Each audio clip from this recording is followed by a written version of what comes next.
am Daytona, the coast of sun. I am the town of day, the track of stand up, get it done. I am Daytona. I am the road well traveled. I am the road ever new.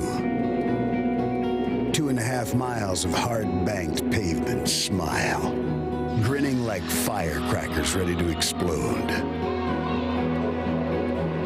Follow me into summer, into the excitement, but to victory, only one. I am the sweat. I am the smoke. I am the heat on your skin and the shout in your throat. I am you, the American spirit. I am rock, I am roll, I am country, I am soul. Ride my roar, throttle my thunder, side by side into the sun. I am you. I play hard, but work harder. I am patriotism, I am pride. I am the 4th of July. I am Daytona. Let's ride. And welcome to race 17 of the 2010 NASCAR Nationwide Series season, and welcome to NASCAR Countdown, presented by Wrangler. The Independence Day weekend means fireworks and friends, family, backyard barbecues, waving the stars and stripes, and occasionally, yes, sporting that Uncle Sam costume. Why? Because it's tradition.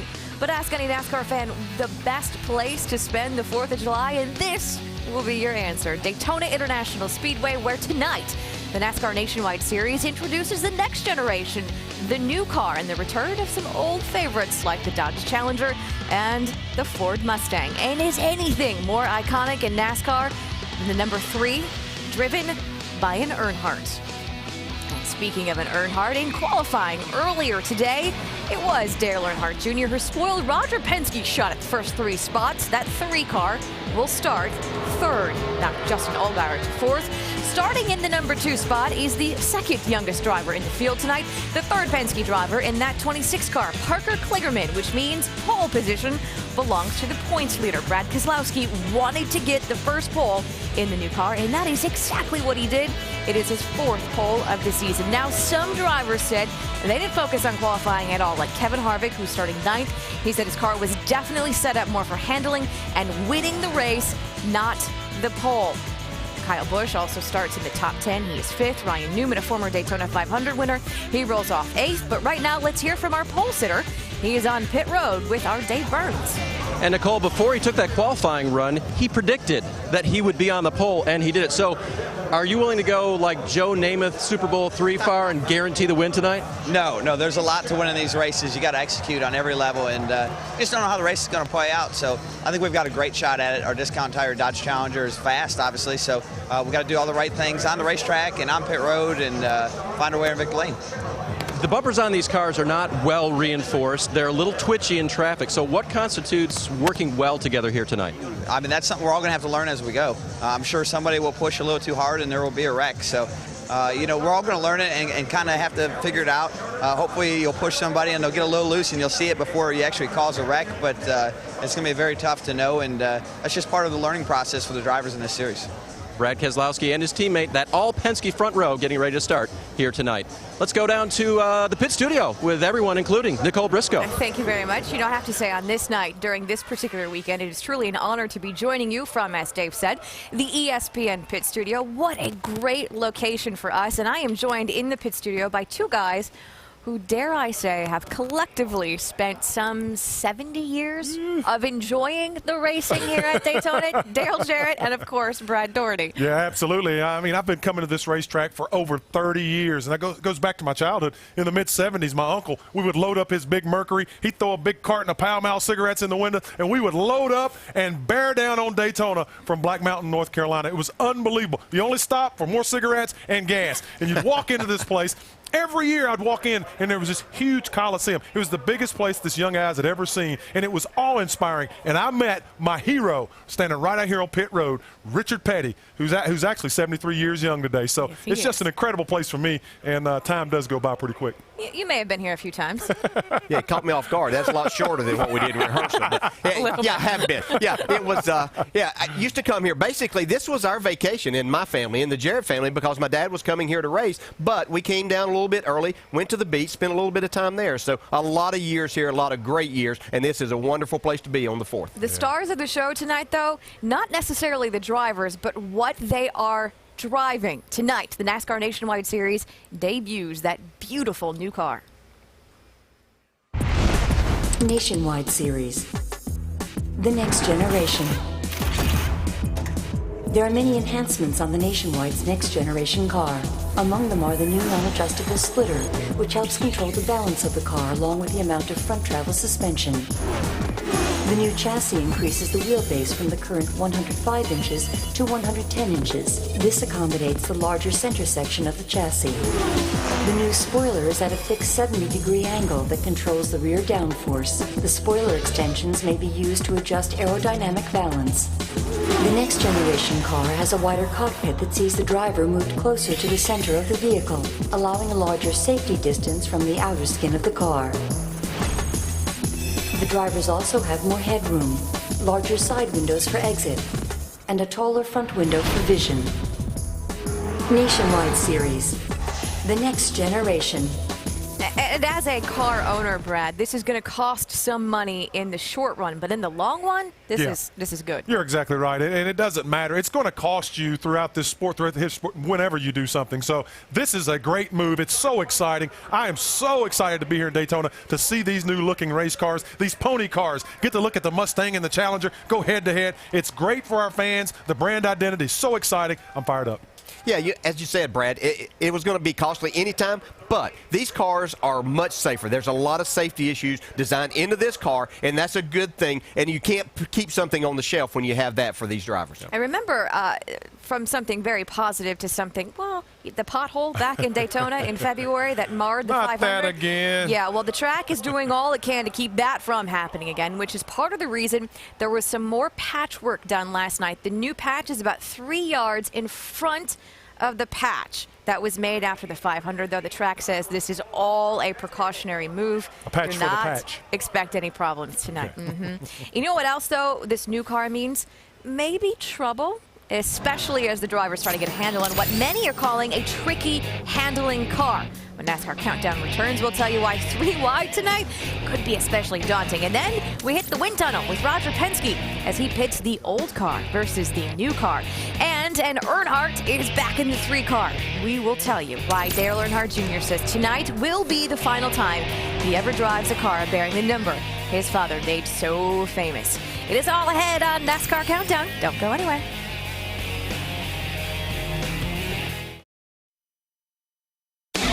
NASCAR Countdown is presented by Wrangler, official jeans of Dale Earnhardt Jr. and the number 3 Wrangler Jean Machine. And in part by Pennzoil, Feel the Clean.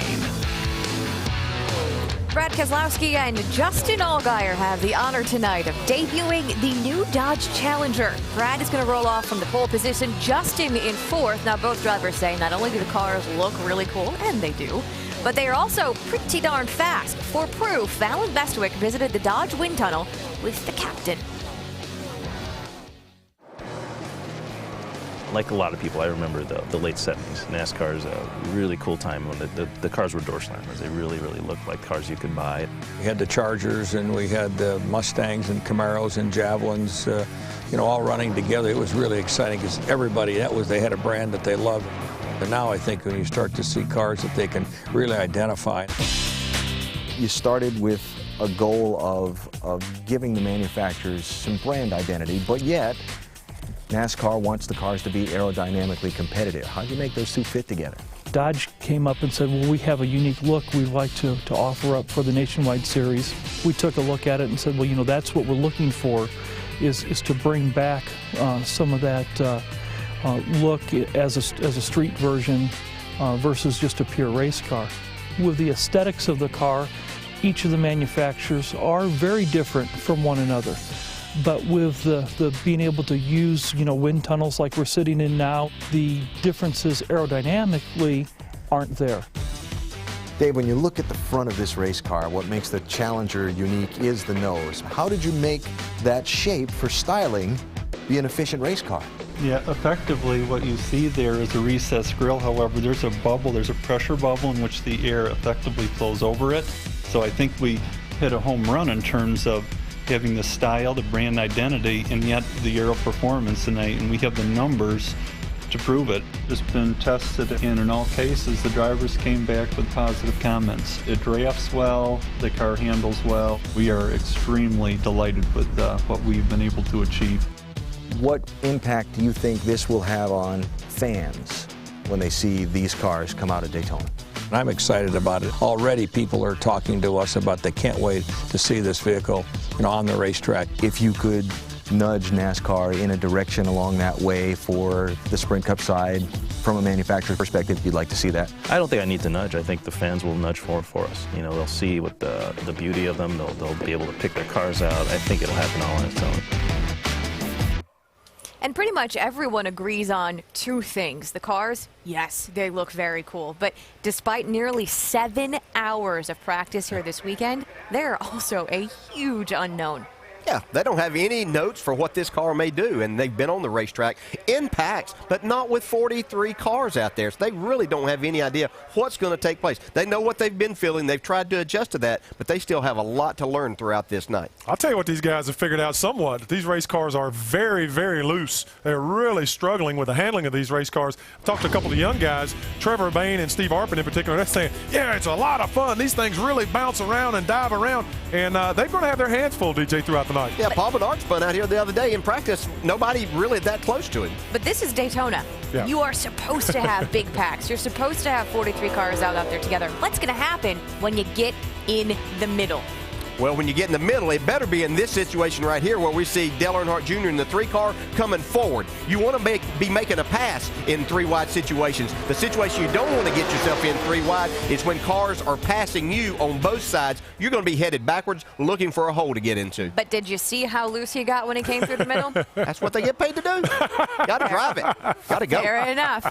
But if I'm listening to you two correctly here, experience really going to pay off tonight? Oh, yeah, there's no doubt about it. And I think what we're looking at is with the experienced drivers like Carl Edwards and Kevin Harvick and those people who've been driving this new car in the Cup Series, well, those skills are going to translate over to this car. It's the same thing. These guys just have to get used to driving this new race car that's going to be very, very loose. And these guys in the Cup Series have already been doing that. So I think we're going to see our veteran guys do very, very well, and our young guys make a lot of mistakes and create a lot of action. We did see a bit of it in qualifying. What about that high line? Yeah, and that's where experience is going to come into play too. With a loose race car, you have to get up to the top of the racetrack. You don't have to turn the steering wheel as much. So we'll see eventually these guys move up to that top of the part of the racetrack. But you have to understand, racetrack is very rough up on top. We see some of these cars. Look at them bouncing around right there. So you're up there running. You're going to be in packs of cars, people right on your bumper, making you even looser. Not much room for error, but they're going to have to be up there running. Well, one of the other challenges to this new car,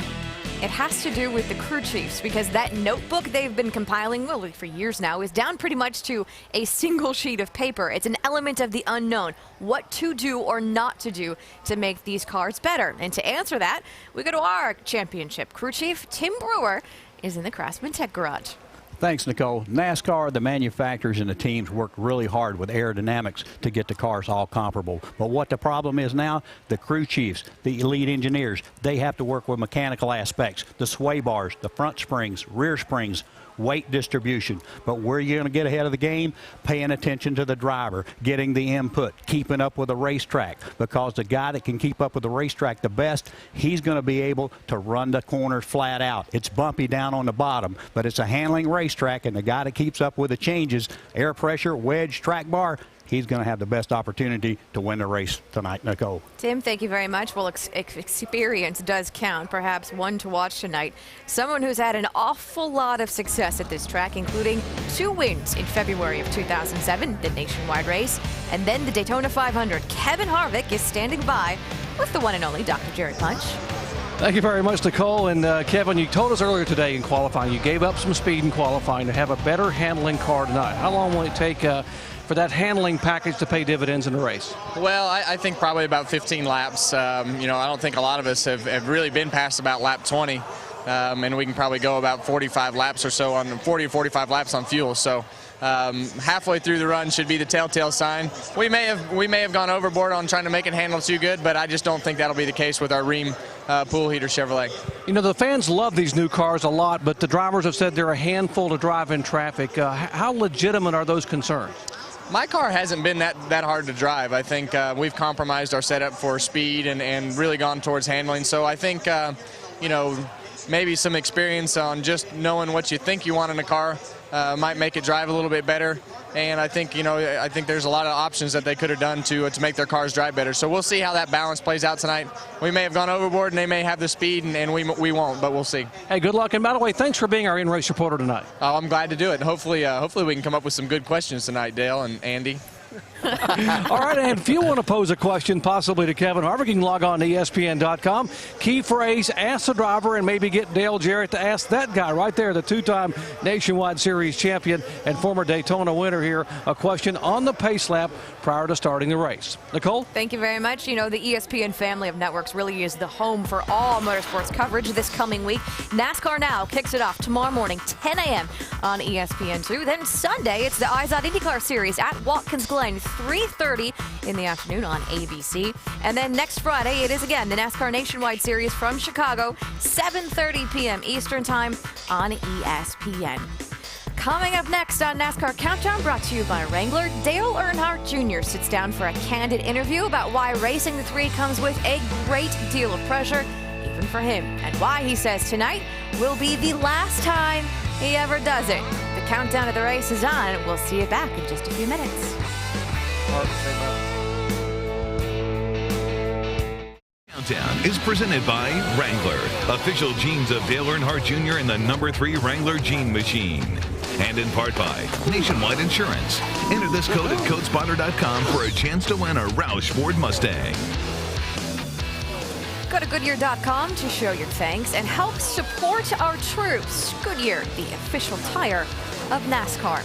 During the third lap of tonight's race, there will be a tribute paid to Dale Earnhardt. Fans on their feet, 3 fingers in the air, because in the field tonight is Dale Earnhardt Jr., and he will be driving that car, the 3 car, one more time. Marty Smith went one-on-one with the son of the man who made that number 3 oh so famous.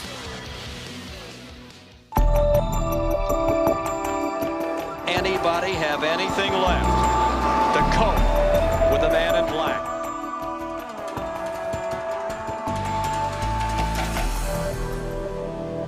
And Earnhardt loses it, goes on the grass. Incredible piece of driving by Earnhardt. They come toward the line. Who will it be? Dale Earnhardt will come to the caution flag to win the Daytona 500. Before there was an intimidator, Dale Earnhardt was one tough customer. Now, Dale Earnhardt Jr. will bring his father's blue and yellow Wrangler number 3 car back to Daytona. There's a lot of different emotions, you know, that it brings up when that car, when people say, you know, here the 3's coming back. When you're growing up and you're young and you're little and going to the racetrack with your dad, you always want to drive his car and wondering what it's like and all those things. And it's an honor for me to do it. With great appreciation for his father's iconic career, Junior knows the significance of running the number 3. It's not mine to take and use whenever I feel like using it. You just don't grab the car keys off the counter and go run out the door and haul down the road with your dad's car. Didn't do it when he was alive, won't do it now. I just wanted to go to the racetrack and run it once before I retire, you know. And this will probably be it. I mean, after this, I'll probably never drive a car with a 3 on it again. So I can pretty much say I'm 99% sure that'll never happen again. For the fans that feel a connection to the car, and for the fans that have any emotion about this, anything less than a win is a disappointment. If the 3 is coming back, they don't want it to run second, you know what I mean? So I feel that pressure. The Earnhardt name is synonymous with success at this track. Dale Sr. only won one Daytona 500, but he has 3 Cup wins at this track.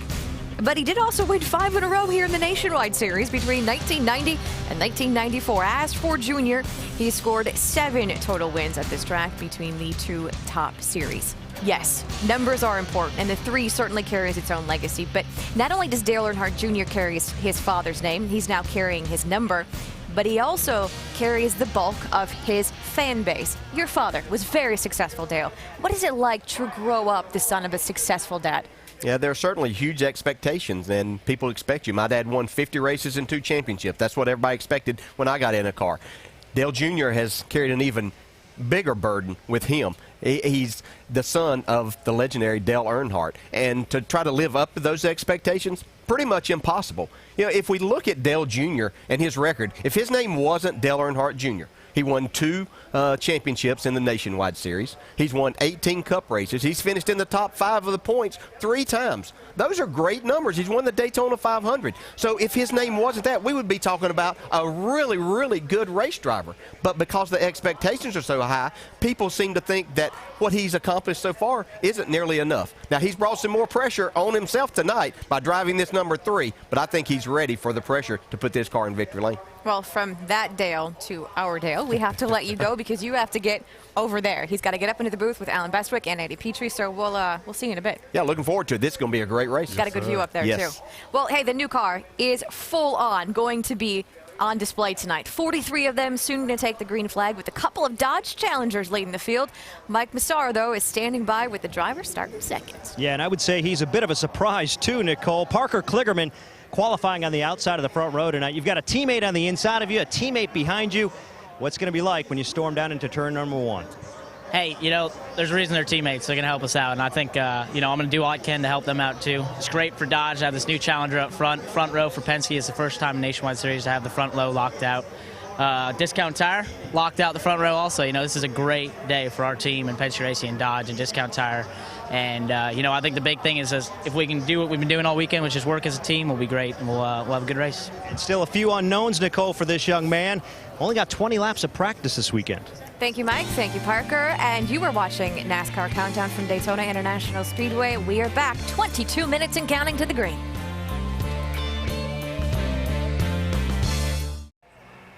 Welcome to the 4th of July weekend at Daytona International Speedway, and welcome to the Subway Jalapeno 250. Tonight, the new Nationwide Series car makes its debut. We've got Dodge Challengers and Ford Mustangs.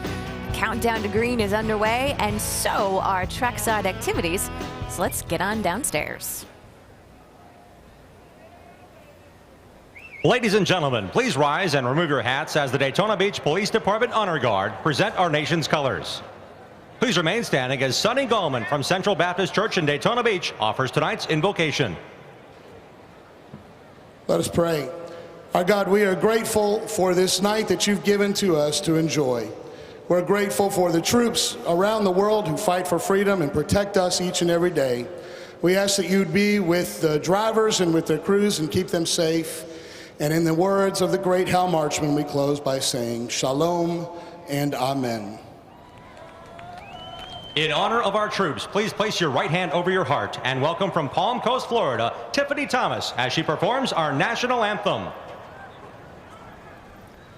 Oh, say, can you see by the dawn's early light what so proudly we hailed at the twilight's last gleaming, whose broad stripes and bright stars through the perilous fight o'er the ramparts we watched were so gallantly streaming, and the rocket's red glare, the bombs bursting in air, gave proof through the night that our flag was still there.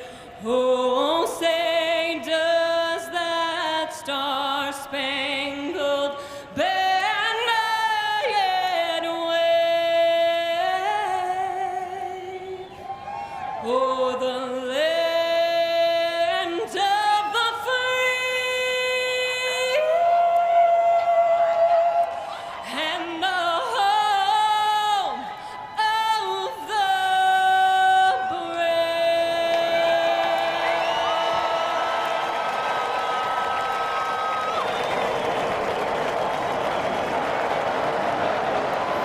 getting ready for 100 laps and 250 miles at Daytona International Speedway. It is the 4th of July at Daytona. Stock cars, and this holiday, they go hand in hand. It is a little slice of Americana.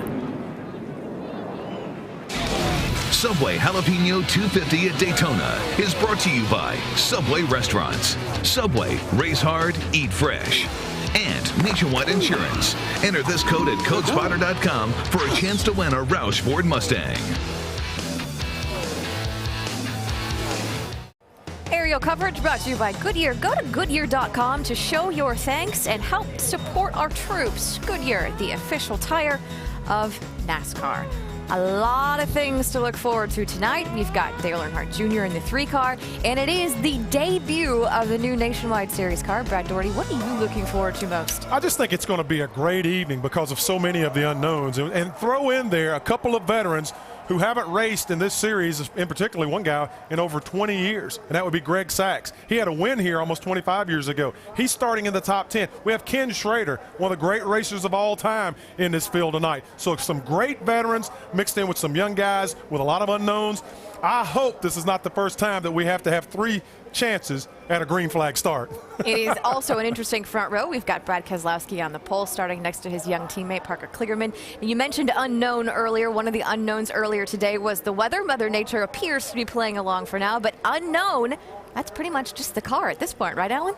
Unknowns are what's going to make this night a little bit of a primetime mystery, Nicole. Thank you. Dale Jarrett's made it upstairs alongside Andy Petrie. DJ, the guys buckling into those cars we're seeing down on the grid right now. A little bit of an edge right now? Yeah, just a little bit. A lot of apprehension from these drivers because they really don't know what to expect. They haven't been in the type of pack they're getting ready to be in. So we've heard all the talk about how the cars are driving, how aero loose they are. So these guys are not exactly sure what to expect. So they're a little bit on edge, you might say, right now, but they'll be fine as soon as they settle in. Now, crew chiefs have some unknowns as well tonight. Andy, tires, strategy. What are we going to see? Well, you're right, Alan. They've had a lot of time on the track and well prepared through testing and all that, but it's still a very much of an unknown how they're going to race and how the tires are going to wear, how the car's going to act as the tires wear. Fuel mileage. People really don't know for sure how far they can go on fuel till they make that first run in traffic. So it's a lot of calculations going on down there. They're starting their very first page of their notebook on this new car tonight. Now, I like the big guy's line about 3 attempts at a green flag start. But really, what are we going to see? How wild is this going to be? Well, I think the start's going to be relatively tame because I think the guys want to get in and see exactly what to expect. But once they get the feel of this, we're going to see some really exciting racing. I almost disagree. I think it's going to be wild from the start. I think we all agree that it is a night full of unknowns, including an unknown about the weather. There have been showers in and around this racetrack area all day. We are dry, though, ready to go racing. We think the weather picture looks pretty good. But that's an unknown, too, because it's Florida in July, and we'll keep our fingers crossed about that. We just hope for a safe race tonight, an exciting race tonight, and a spectacular debut for NASCAR's next-generation race car. So on the grid, you'd see they've cleared away a lot of the crew members. The drivers are all buckled in. And now what we need to get this thing started are those famous words they're about to give trackside. Ladies and gentlemen, please welcome Subway Restaurant spokesperson, Florida native and Buffalo Bills rookie running back, C.J. Spiller, as he delivers the most famous words in motorsports. Gentlemen, start your engine!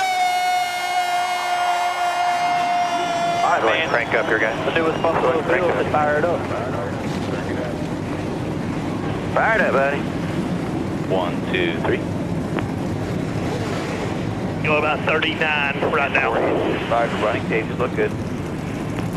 10-4. Just give me a couple of laps notice if you need me to start shining RP work up here to help you down there. Nicely done by Mr. Spiller, and so here we go. With all of the talk that's been going on these last few days around this racetrack, we're going to see who's going to become the first winner in NASCAR Nationwide Series Next Generation Race Car. Here are some of the former winners in nationwide competition at Daytona in the field. They include the man highlighted there, Kevin Harvick, who is our in-race reporter tonight. Of course, Kevin won here in February of 2007. It was the opener of a huge weekend doubleheader for him. Checkered flag in that car on Saturday. He won the Daytona 500 the next day. We talked to him next.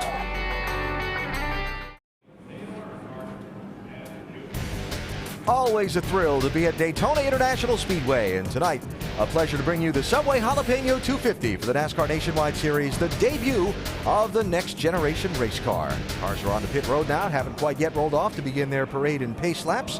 When they do, we will have a ride on board for you with 8 high-definition onboard cameras ranging from Dale Earnhardt Jr. starting on the inside of row number 2, all the way back to 27th place on the grid, Stephen Wallace. And we'll ride along with those drivers. And we expect, particularly this view, looking at the drivers, it's going to give us some spectacular pictures tonight. And we'll show you the starting lineup, our Subway ticker across the top of the screen. Take a look and check out where your favorite driver is going to be lining up. And as the cars begin to roll off, let's take a chat with our in-race reporter, Kevin Harvick. Hey, Kevin, Dale Jarrett, the ESPN. You have a copy? For Dale. Hey, Kevin, our first question comes from our ESPN mailbag, and Mike in St. Louis, Missouri asks, what are the main differences you've noticed in the new car?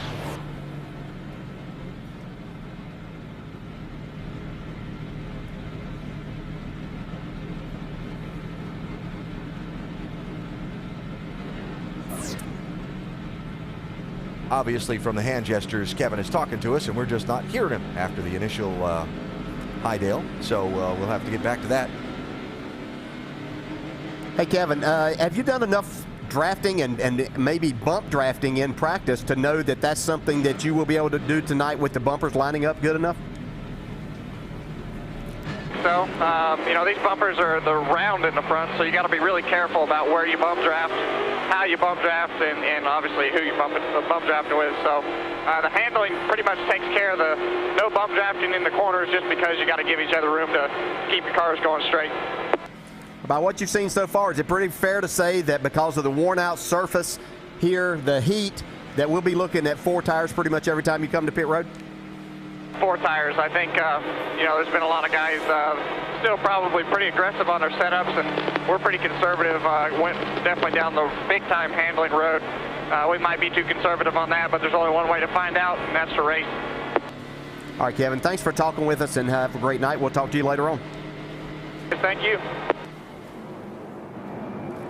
Kevin Harvick lined up 9th on the grid. You saw him index the steering wheel, get back in his place in line, set the pit road speed limit on the tachometer, double check things, and he'll be ready to go in another 2.5 more pace laps. Have some time, so let's squeeze in a commercial break here before we go green. We'll come back with plenty of time before the Subway Jalapeno 250 gets underway.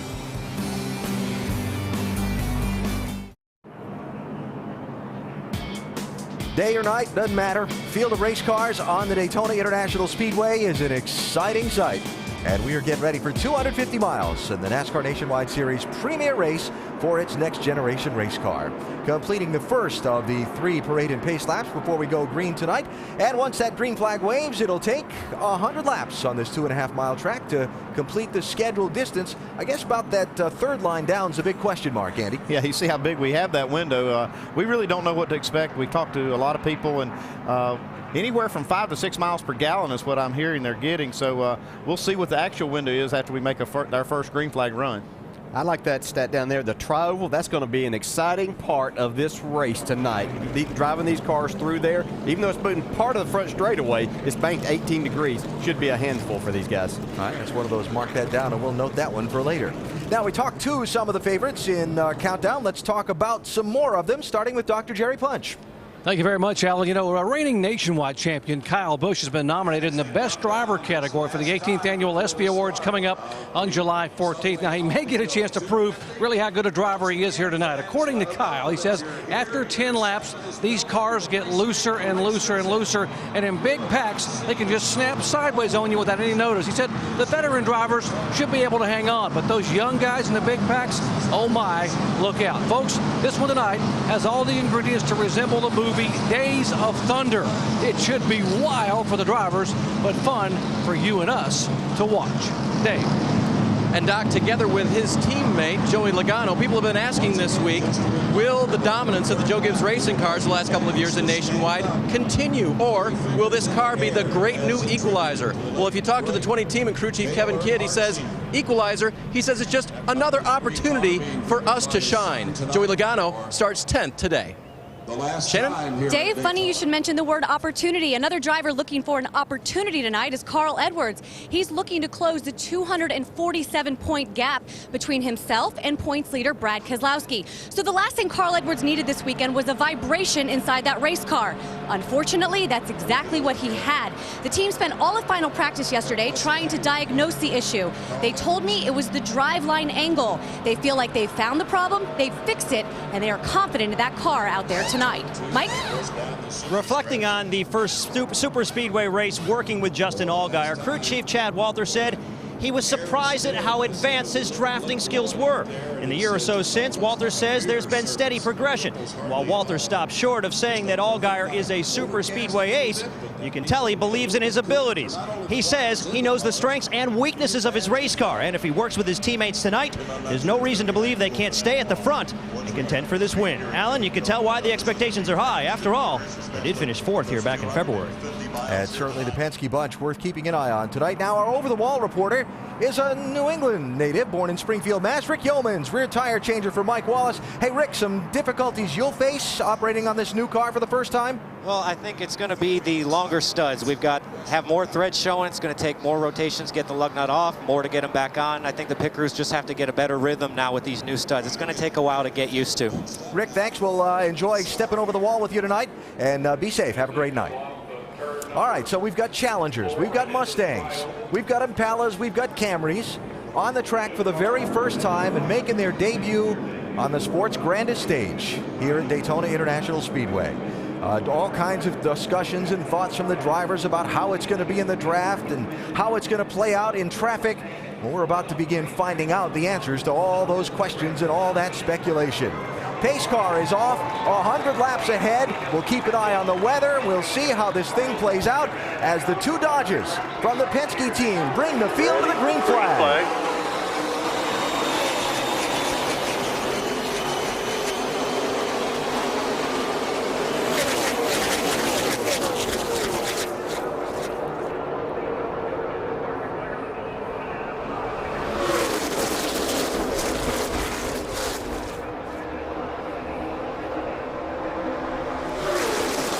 Who's going to lead this first lap down the backstretch? The two Challengers from Penske are leading. Yeah, I'm watching Dale Jr. That's exactly what I was thinking. He's going to get a push and try to go by the inside. He had laid back. Here comes Kyle Busch giving him a shove. Now remember, here at Daytona, the yellow line on the inside of the racetrack is out of bounds. You can't go below that yellow line and advance your position. So we'll see if Junior finds some running room here as he's about to clear Kligerman off of turn 4. I think Brad's going to get here first with a big push from Junior.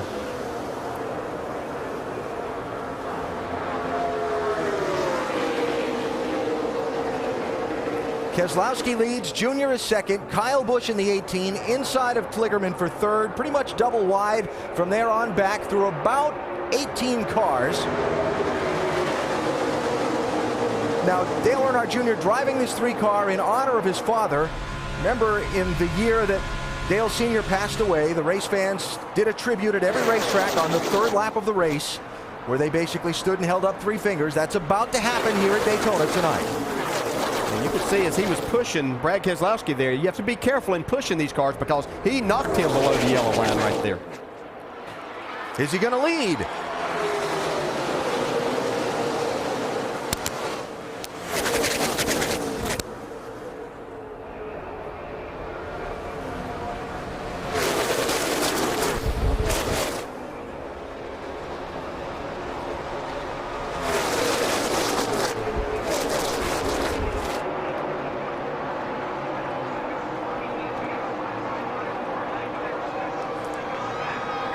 How about this? The 3-car to the lead on the third lap at Daytona. How appropriate this is now. See if he can hold it.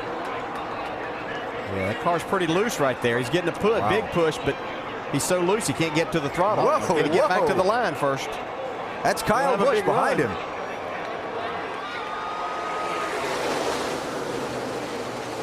See Kyle just get off him there when they came through that tri-oval, like you were talking about, DJ, how tough that corner is. Yeah, these guys were telling me that you don't even have to be up against a car to get him so loose that it'll spin him out. And that's what these guys are going to have to experience and be careful of here in the early stages of the race. Yeah, the big thing with this new car is it's aerodynamically looser. The teams have had to figure out ways to keep them tight, to adjust for it, but they still have that characteristic. And when they start bumping and getting real close to each other, it makes it even worse. So you're seeing just how tricky they are to drive.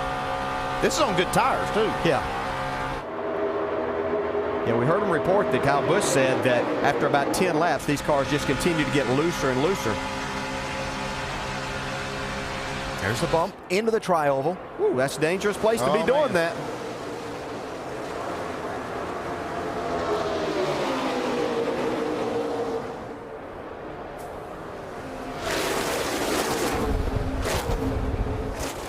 So Earnhardt Jr. got to the front briefly. Keselowski got back by him. Now it's kind of like Harvick and Jr. kind of hung there side by side for second. Well, maybe not for long, just as I say it. We'll see how far he can take it, though. He's getting you see Keselowski getting the bump now from Harvick. And what allowed Junior, he got a push off of turn 2 from Kyle Busch. Harvick dropped back from the 22, so he was getting no push. That's what gave Junior the big run.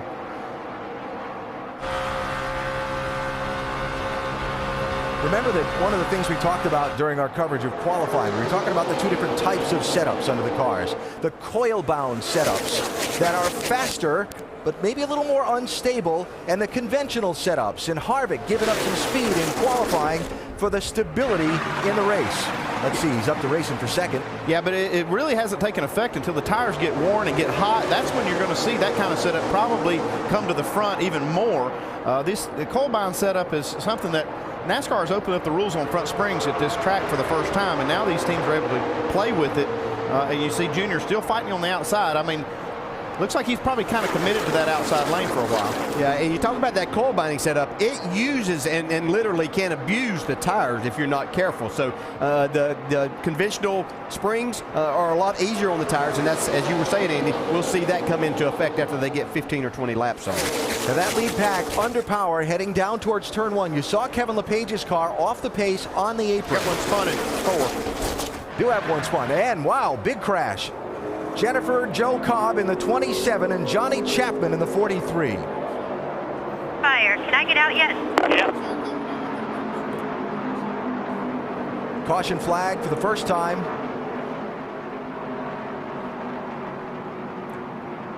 You see Chapman has dropped his window net, and that was Jennifer Joe you heard talking on her radio, now dropping her window net. And so the first crash comes 6 laps into the race up in turn 4, pretty well back in the pack. Yeah, this crash happened actually kind of detached from the group a good ways back.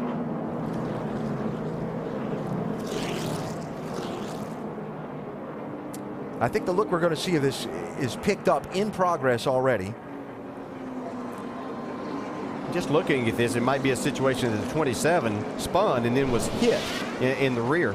Yeah, that's what it looks like. Right there, you can see just catches Chapman up there. He's trying to avoid this spin. It looked like the 27 maybe hung the left front down on the apron, caused it to get loose and shot up in front of Johnny Chapman. That flash fire went out as they stop here. Pretty significant fire. Wow. Yeah, that was kind of right there pushing it in her window. Yeah.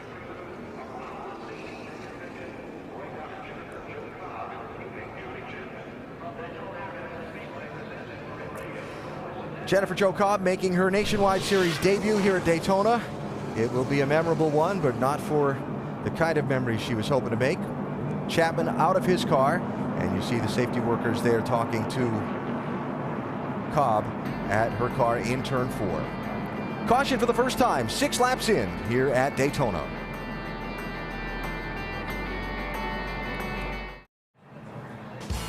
The Subway Jalapeno 250, powered by Coca-Cola from Daytona. Make sure to go to NASCAR.com for all your latest NASCAR information. Check out that sky. Pretty ominous looking, but pretty. We'll hope that all the weather stays away from the speedway. Right now under caution for the first time after a 2-car crash up in turns 3 and 4. Both Jennifer Joe Cobb and Johnny Chapman out of their cars and have gone to the care center for their examination. Dave, what do you have? Alan, as you know, Parker Kligerman qualified the 26 car on the outside of the front row. Had some interesting thoughts after that first run. Listen to the nerve of that 19-year-old. Wow, that had to be the most insane thing I've ever been a part of. The 3 and the 18 were just being idiots, so I was trying to back off them, and sure enough, they almost wrecked us all right there. I had to back out of it just right back of it. Idiots, huh? Well, the 3 and the 18 may go and win this race, too, so Parker may want to work with them rather than be angry with them as the night goes on. Alan? If Parker stays around long enough, he'll realize that that's the kind of things that are going to happen at Daytona and Talladega all the time. I had a spotter one time, was a spot for one of my drivers. He said, the driver said something about everybody's acting like idiots. He said, hey, you're all idiots. Just keep pedaling. If you're with us for our coverage of qualifying earlier today, you saw Reed Sorensen in his backup car really throwing some sparks out behind that machine. He was just on pit road a minute or so ago to have some adjustments made to try and remedy that situation. Yeah, after qualifying, they went back and made some adjustments and had to start back in the rear. But you can see right here, they're trying to make some adjustments to keep this car off the ground because this is a backup car. They had limited practice with it, and everything being so new, it's really hard to predict where to set this thing, and just without a lot of laps on it. Tim Brewer in the Craftsman Tech Garage. What were they doing? Tell you what they're trying to do, Alan. They're trying to raise the car up on the right front, because on the right side here, this is the trailing arm cross member that sits in the center of the car, and it's probably dragging right here in this area. But what this controls is a trailing arm that controls back here at the rear wheel. But the exhaust pipes comes out on this side also, but these areas right here, along with a K member up front, if it's hitting, when it bottoms out, it literally lifts that tire off the ground, and it's very unstable for the guys driving the car. You kind of want those tires on the ground as best you can have them at 190 miles an hour? As possible. I would think so. So Sorensen back out after adjustments to his car, and we continue the cleanup from the first caution here at Daytona. As you see some of the safety workers continuing down there inside turn number 4 to remove those cars and clean up any of the debris. Yeah, I was just thinking those two cars that crashed, that was both the Baker Curb Racing Team's cars. First next generation race, and both your race cars 6 laps in. That hurts. Yeah, that does hurt when you get both of them in one wreck.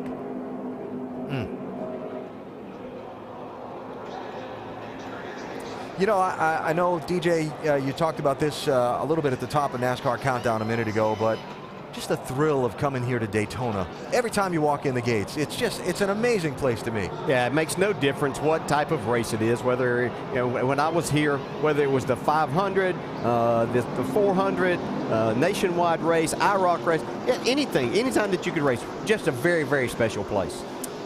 Got a lap to go before the green. Want to try our in-race reporter? Hey, Kevin, Dale Jarrett, you have a copy? All right, I tried to come up with a good question for you here. How was the start of it? I know a lot of anticipation about what may happen with these cars. How was it?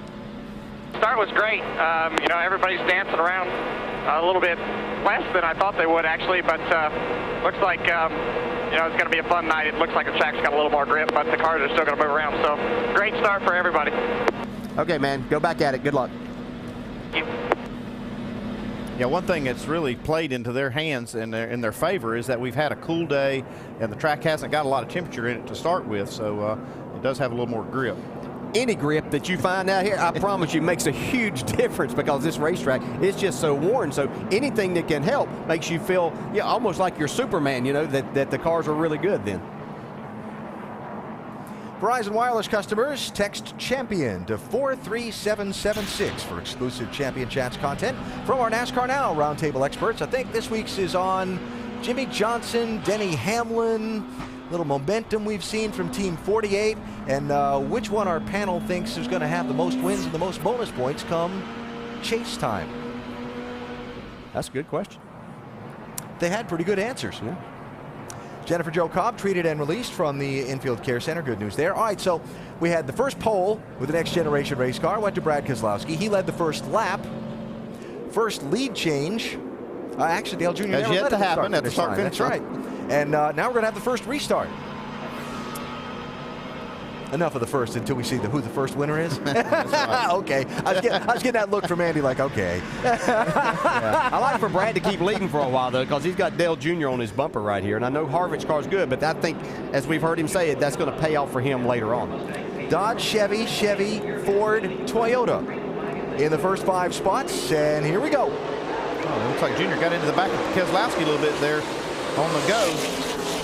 These cars really accelerate a lot faster than they used to here because they've got about 150 almost more horsepower.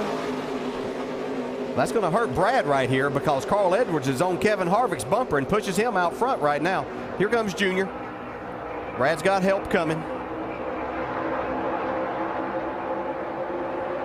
Johnny Chapman treated and released from the Infield Medical Center.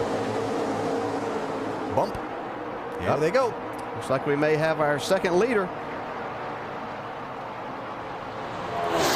Harvick cuts low in front of Keselowski. Carl Edwards to his outside. Edwards got Boyer behind him in the 21. And dancing around down the bottom. Yeah, that's really rough down there. It's where you want to be, but it's extremely rough. You got to have it pointed in the right direction.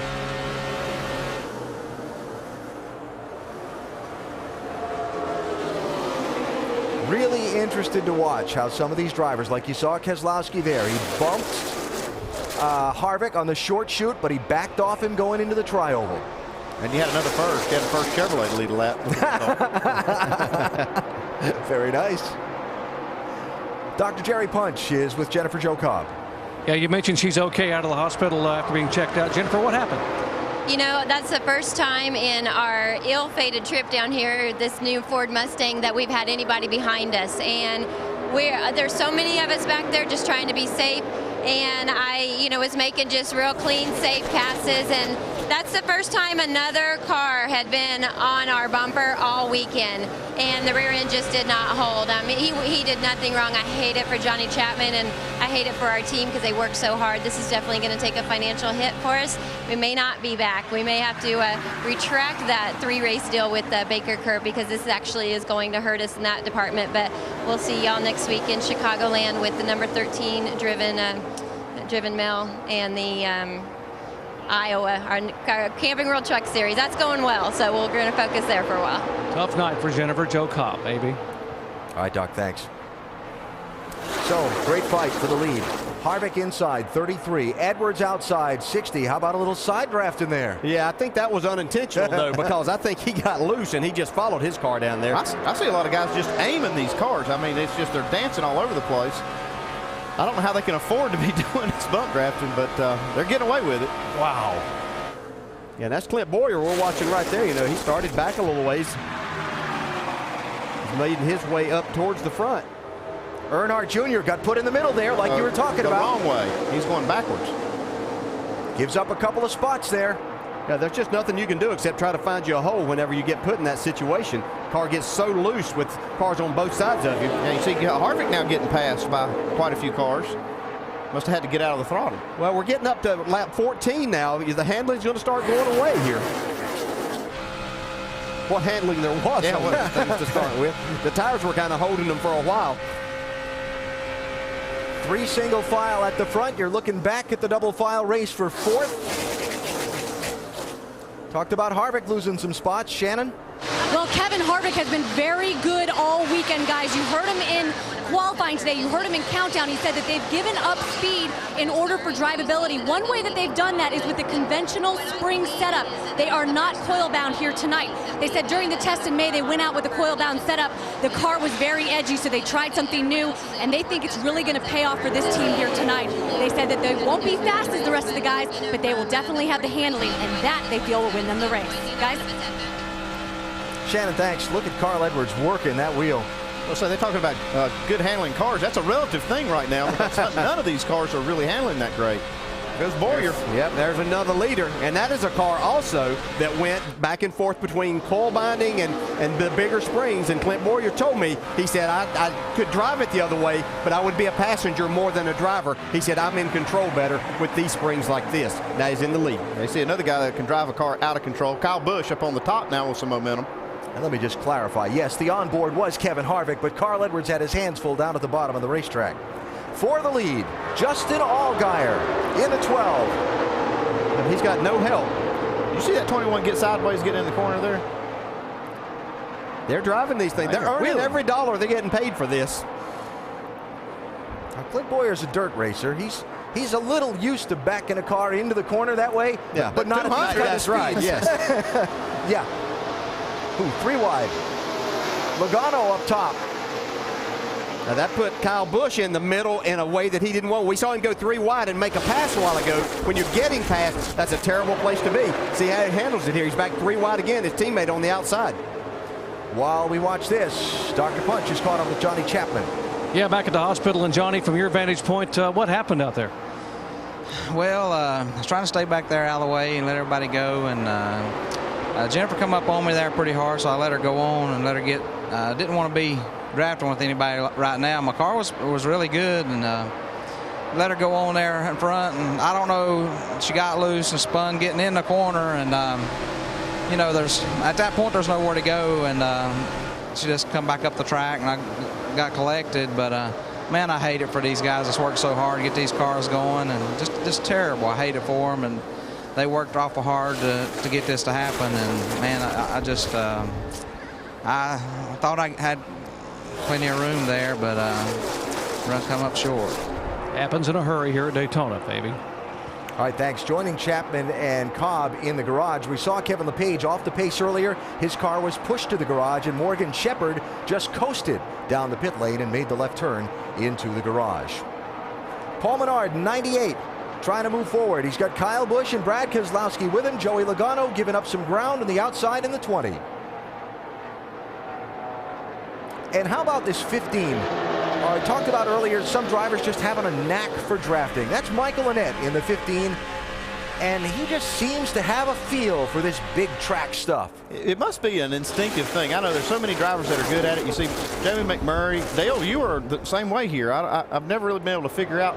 You can't put your finger on what the skill set is that makes you good here, but it's like an instinctive thing. Yeah, I had good race cars, though. I won't take that credit, but he does an excellent job. My son Jason spots for Michael Annett, and he says he really does a good job. He's very calm in the car, but really enjoys this type of racing, and that's half the battle if you do enjoy coming here and running in these type of situations. Now, you see Dale Earnhardt Jr. trying to come back around to the outside of Michael Annett. Jr. has fallen down to 11th spot. He's racing Annett there for 10th, and he's got one of the young drivers for his junior motorsports team, Steve Arpin, right behind him in that 7 car, getting some Daytona drafting experience from the boss. Well, if he can hang with Junior, he can learn a lot here. Got more for us, Dave? Yeah, interesting to think about what they must be going through in their mind. Actually, the driver and crew chief, Tony Eury Jr., on Thursday, Eury told me that they had 2 setups they wanted to put in the car, and the one they went with was the one that helped the car recover faster after he got shuffled out of the draft. We haven't seen much recovery here, so I'm really glad they didn't use the other one, but they got to be thinking, man, this shit takes a long time for us to get back up to the front now. Do remember, though, that they didn't run in packs like this in practice, so a lot of the things we talk about, the things that are unknown, they're finding out now for the 3 car. Hard to recover. Interesting stuff, Dave. Yeah, it really is. And just as it was pointed out earlier, too, I think Kevin Harvick said it, that they haven't really put much more than 20 laps on a set of tires at one time or being out there for that long a time. So they're in unknown territory right now, too, as to what these cars will actually do. And interesting to note that 20 laps in, the lead pack is pretty much strung out single file, and we're beginning to see some guys hunt that high line around the racetrack to try and compensate for their car's handling or lack thereof.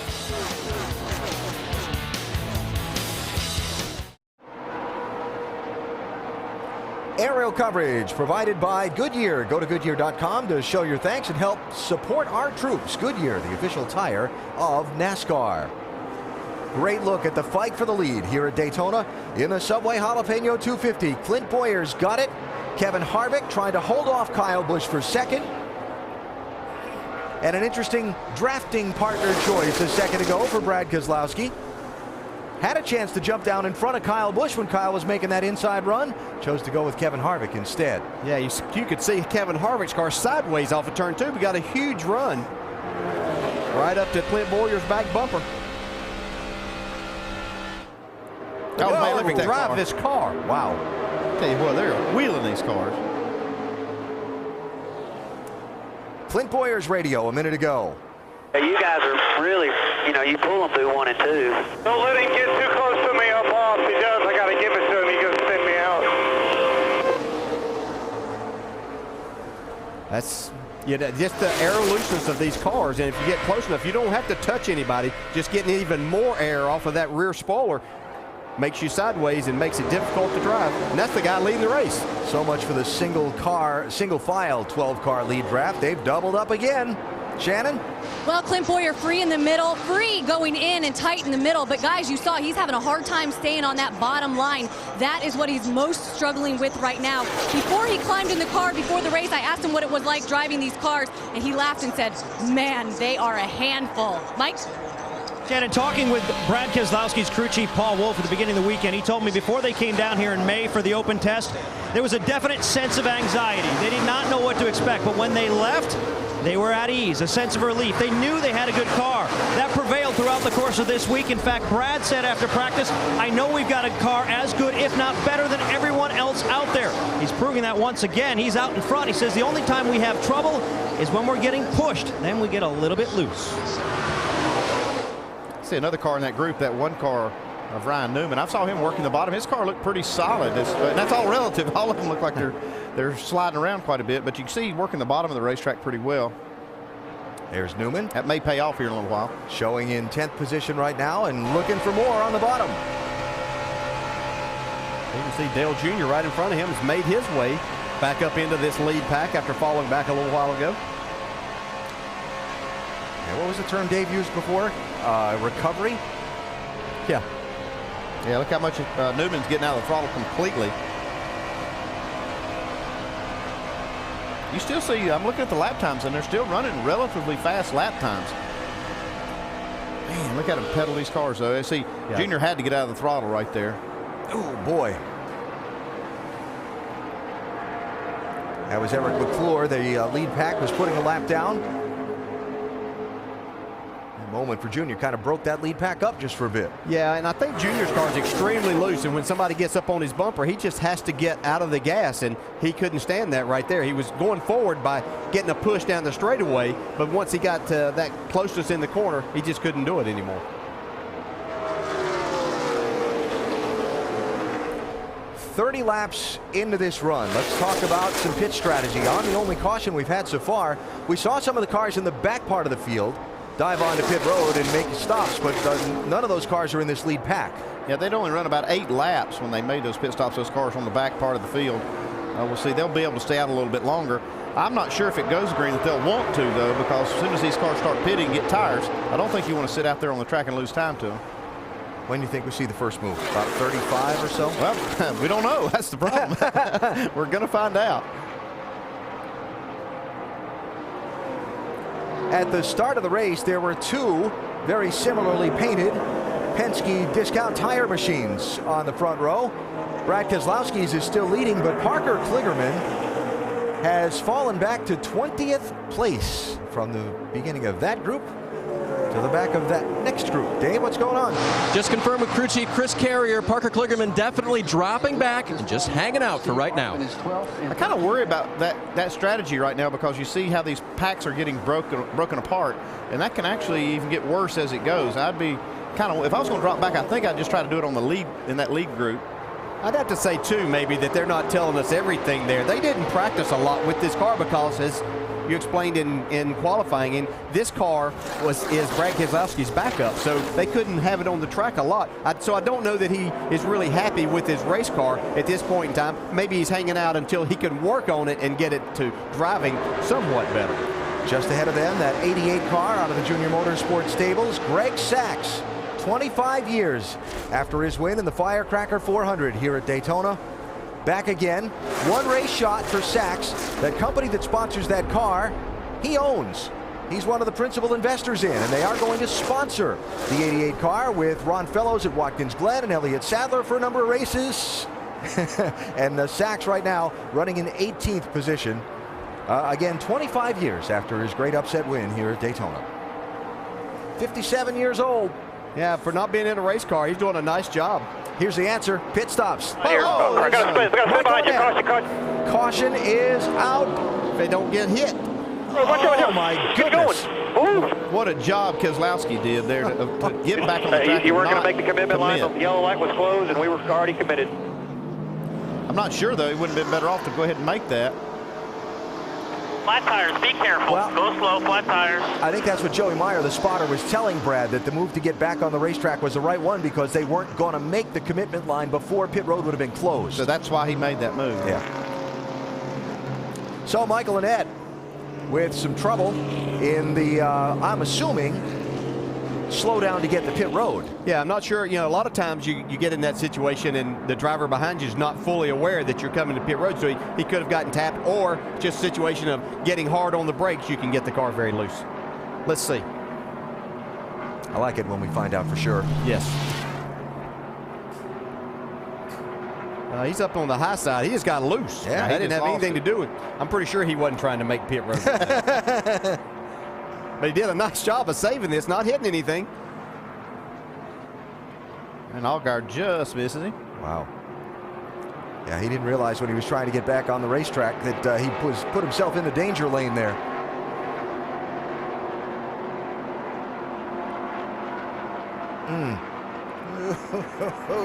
Man, close call. It's not surprising, though, that these Dodges are the first ones to try to make a green flag stop. They're making a lot of power, and that doesn't bode well for mileage. So they were coming to pit road right here.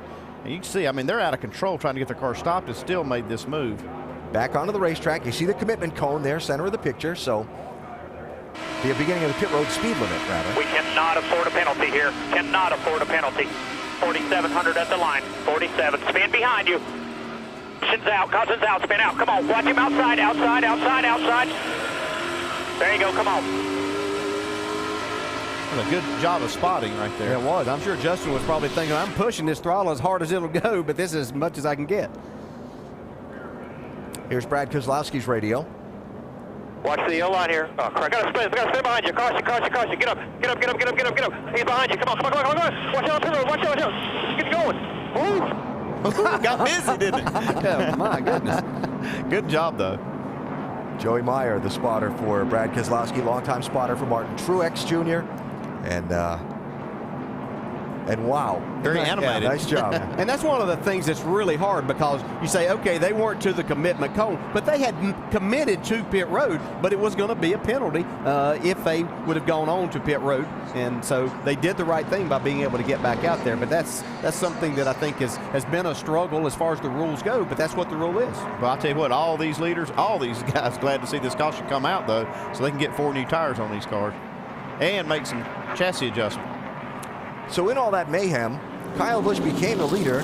Brad Keselowski and Justin Allgaier went back to 9th and 10th. Michael Annett limped around. He's on pit road, getting fresh tires, looking to get off pit road and come back around to the field. Obviously, he's come in before the pit road was open, so he'll start at the back of the line.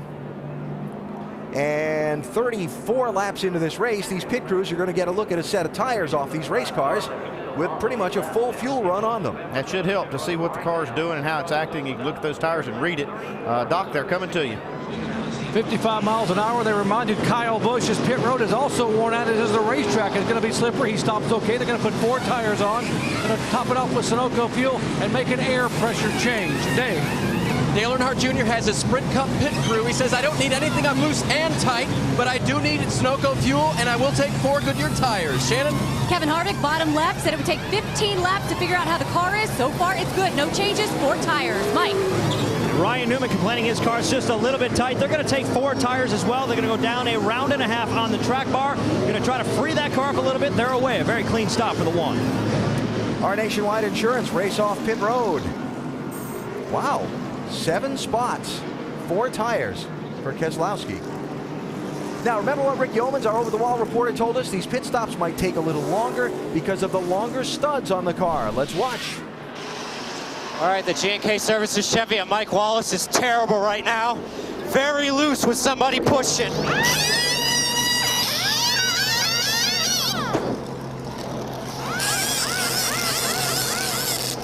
On this left side, I'm going to put a full spring rubber in.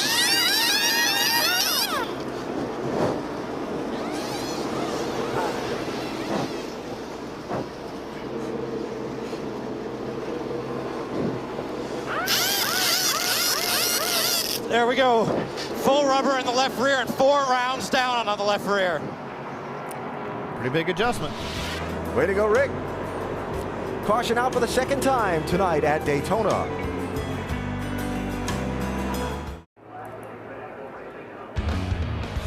Pace car is off at Daytona. It's the Subway Jalapeno 250 gets back underway with Kyle Busch getting the jump on Brad Keselowski. A little push from Kevin Harvick. Yeah, Brad didn't quite get up to speed, and he got a shot from Paul Menard trying to get him going.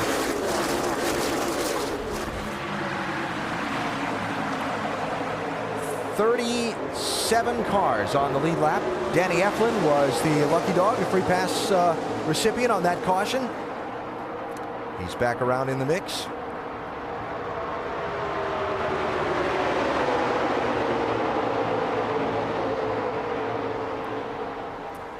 From the leader's car, Kyle Busch.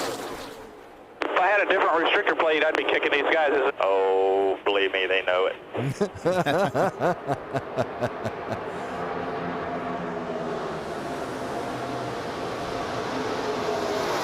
Obviously, that a discussion on the various horsepower comparisons of different makes of cars in Kyle's mind. And that's what we're referring to. Some of these other engines, the older style engines, can run just a slightly larger tapered spacer. They've done that in order to equal the horsepower advantage from some of the newer design engines.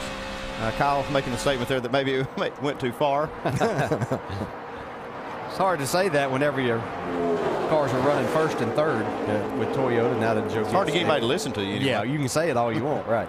So Brad Keselowski went from being on the outside of the front row for the double file restart to getting shuffled back single file Lone Ranger on the outside. A little 3-wide action for a minute in that second group. Trevor Bayne, 99. Ryan Newman, 1. Stenhouse in the 6. Steve Wallace in the 66. Yeah, Trevor Bayne doing a nice job making his way back up through the pack, up into the 13th, 14th spot, depending on which part of the track they're on. Yeah, they need to try to close the gap here. They need to try to get in line and catch that lead group. They're losing just a little bit of ground to them. That lead group will take care of itself here in a minute whenever they decide that they don't want Kyle Busch to lead anymore and they get side by side. There goes Keselowski falling back in line all the way back in 10th spot. Meantime, you mentioned Trevor Bayne, biggest mover in the race so far. Yeah, he actually missed the driver's meeting and had to start in the rear, so that put him back there. He had a reasonable qualifying effort, but Andy, they were excited about their car. Yeah, I talked to Jerry Baxter, the crew chief. They were excited about this car and how it's run, how they were excited about qualifying, and it ran well there. See, now they've lined up together, the one car, Ryan Newman and Trevor Bayne, try to catch that group ahead. Shannon? Guys, can you say momentum? Trevor Bayne absolutely has that on his side right now. He's coming off his career best finish last week of 5th. He's moved up 3 spots in the points in the last 5 races to 10th in the standings. But guys, he really considers this his debut at Daytona, despite the fact that it's his second start. He only had 6 laps in February. They're really looking for a good run for Trevor Bayne. Made a small adjustment on that last pit stop, but he's doing a great job out there. It's crazy up front right now. Look at these guys. I told you they'd take care of this. Yeah. Side by side racing here. Teammates. Yep. The Joe Gibbs Racing dynamic duo, Kyle Busch, Logano. And now you see Trevor Bayne and Ryan Newman have caught this group, just like we said. That's what Carl Edwards was telling me. You could see these cars moving around. I was asking him about bump draft, and he said because the cars move around so much, he said he needed like a honing device to get in onto the back bumper to bump draft somebody because of so much movement. Right there, look at that. Logano just getting sideways again. And this is on the straightaway. Yeah, don't think these guys don't know exactly what they're doing in these things by doing that. Oh, that's right. They'll be using these moves come like the last 10 laps. Before. Yes. It's funny, I was talking to Mike Wallace this morning, and he said, you know what's the most puzzling thing about these Daytona and Talladega races? Why we always wreck on the straightaway. Whoa, who's that getting cut out of the herd? Like it's Carl Edwards saying, I've had enough, guys. Y'all can go. I'll get back here and ride a little while. That's okay. Carl's going below the line. That's okay to get out of the way. He's not advancing his position. That's the key thing there. Yeah, if you're going backwards, that's okay. Yeah. They don't penalize you for that. Now the question is, what exactly is going on there? Look at the cars going by that 60. That looks like something's wrong with that race car. Boyer goes to the lead. Logano's sliding back a little bit too. Yeah, Logano could only hold his breath for a lap. Yeah, remember Keselowski had fallen back? Here he is up to 3rd. Fast race car he's got. On the outside, creeping into the picture. Red numbers on the roof. Jason Leffler, while up front, here's Keselowski. What did I just say? He was back to 10th or 11th in line? Yeah. And I guess I was kind of stating the obvious since he won the pole, but it is a fast car that whenever he gets it headed in the right direction, it looks like it might take him on new tires a couple of laps to get the handling the way that he wants. Tell you, you can see that car up on the top, right in front of Junior. Looks like it's the 11 car. No, that's a 38. I can't tell you. You got to be able to see the numbers. They have the same sponsor, but Jason Leffler went way up the track. Solid run for that 38 so far. He started back in 20th. I'm telling you, he is right up on that wall, though. And look at the wheels inside the fender wells, how up and down they're going and how rough the track is there. Yeah, it's extremely rough. It's a fast way because you can keep a lot of momentum up there, and you're not abusing the tires as much by running that high line, but you've got to have some help. Racing for 10th spot with Dale Earnhardt Jr. Jr.'s going to get through there. Steve Wallace racing for 11th up front, shaking out single file a little bit. Clint Boyer, the defending winner of this race, is out in front. It's been exciting so far.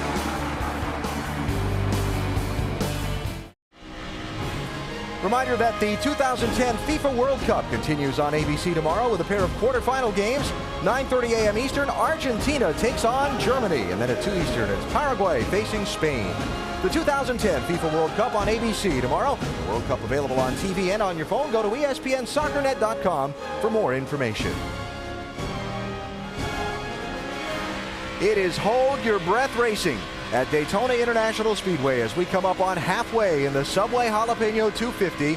Riding on board with Brendan Gaughan, riding in 16th position, trying to pass Greg Sachs in the 88. And Brian Eichler in his Daytona debut in the Roush Fenway 16. Meantime, up front, Kyle Busch and Joey Logano are the latest two in the top two spots. It is wild up there. These guys, what an incredible job they're doing. I can't believe they haven't wrecked these cars. They're just driving the wheels off of them. They're earning their money tonight. And like we saw earlier in the first run of the race, about a 12-car pack has started to break away from the rest of the field. Now we're looking back from that 12-car pack to find Carl Edwards. And if you want to find Carl, you got to go all the way back right now to 21st position to come up with him.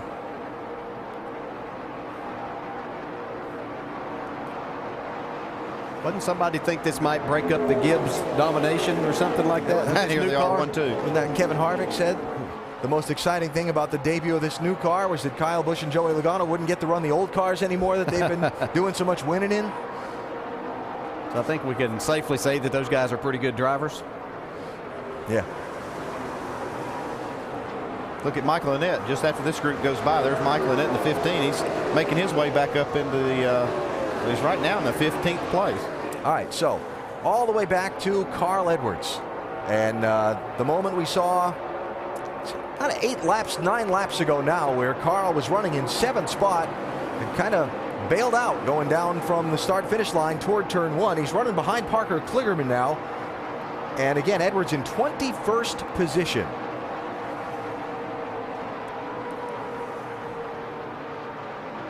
Lead change, Allgaier, Keselowski, the Penske posse through the Gibbs guys.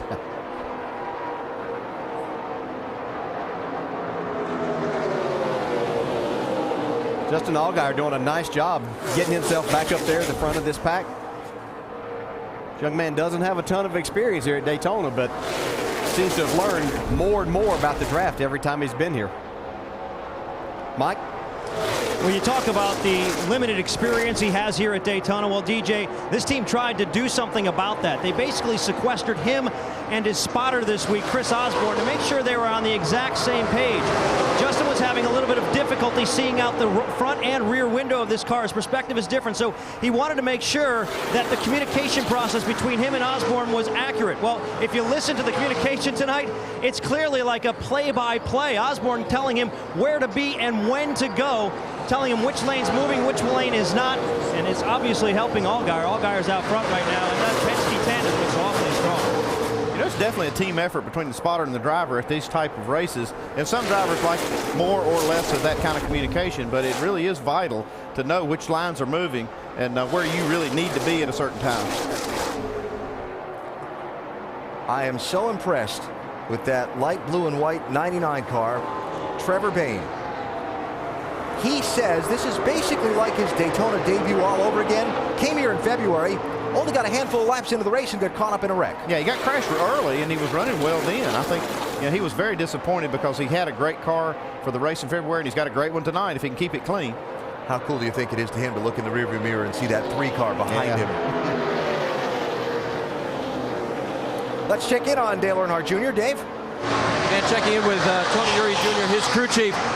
Tony, he hasn't given you a whole lot of information, and he didn't want any adjustments on that first stop. Can you tell if he has a good race car or not? I think it's pretty good. It's just a little too free to be on the bottom there a couple times, and he's just moving around, making it work. But I think we'll just tighten it up just a little bit on the next stop because definitely the bottom lane's where you need to be.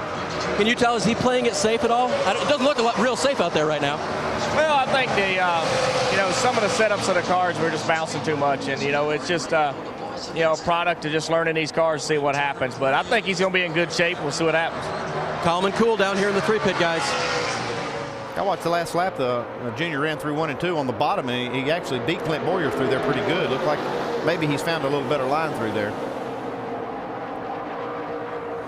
If your car's free and you can hold the wheel and get through on that bottom, obviously the short way around, but if it's turning that good, probably a lot of these cars are starting to tighten up a little bit possibly, and that'll make him be able to pull away and get a good run down the straightaway. All right, got 2 Dodges down low and 3 Toyotas making a run up high. Allgaier trying to fend off Kyle Busch for the race lead. See, Kyle got a push into the corner there, but it got him loose and he had to go up the racetrack. Here comes Junior on the bottom. He's making that bottom work right now, pretty much by himself.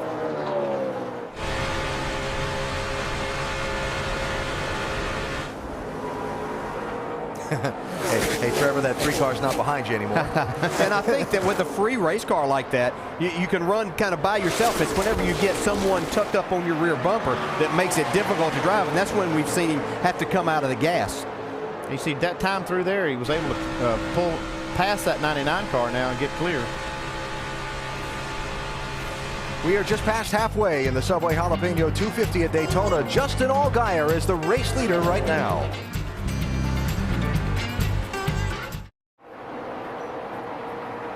And welcome back to the Subway Jalapeno 250. Let's get you caught up on what has happened so far because there has been a lot. It's the 5-hour Energy Rapid Recap. Nationwide Series new car debut tonight. A couple of Dodge Challengers leading the way.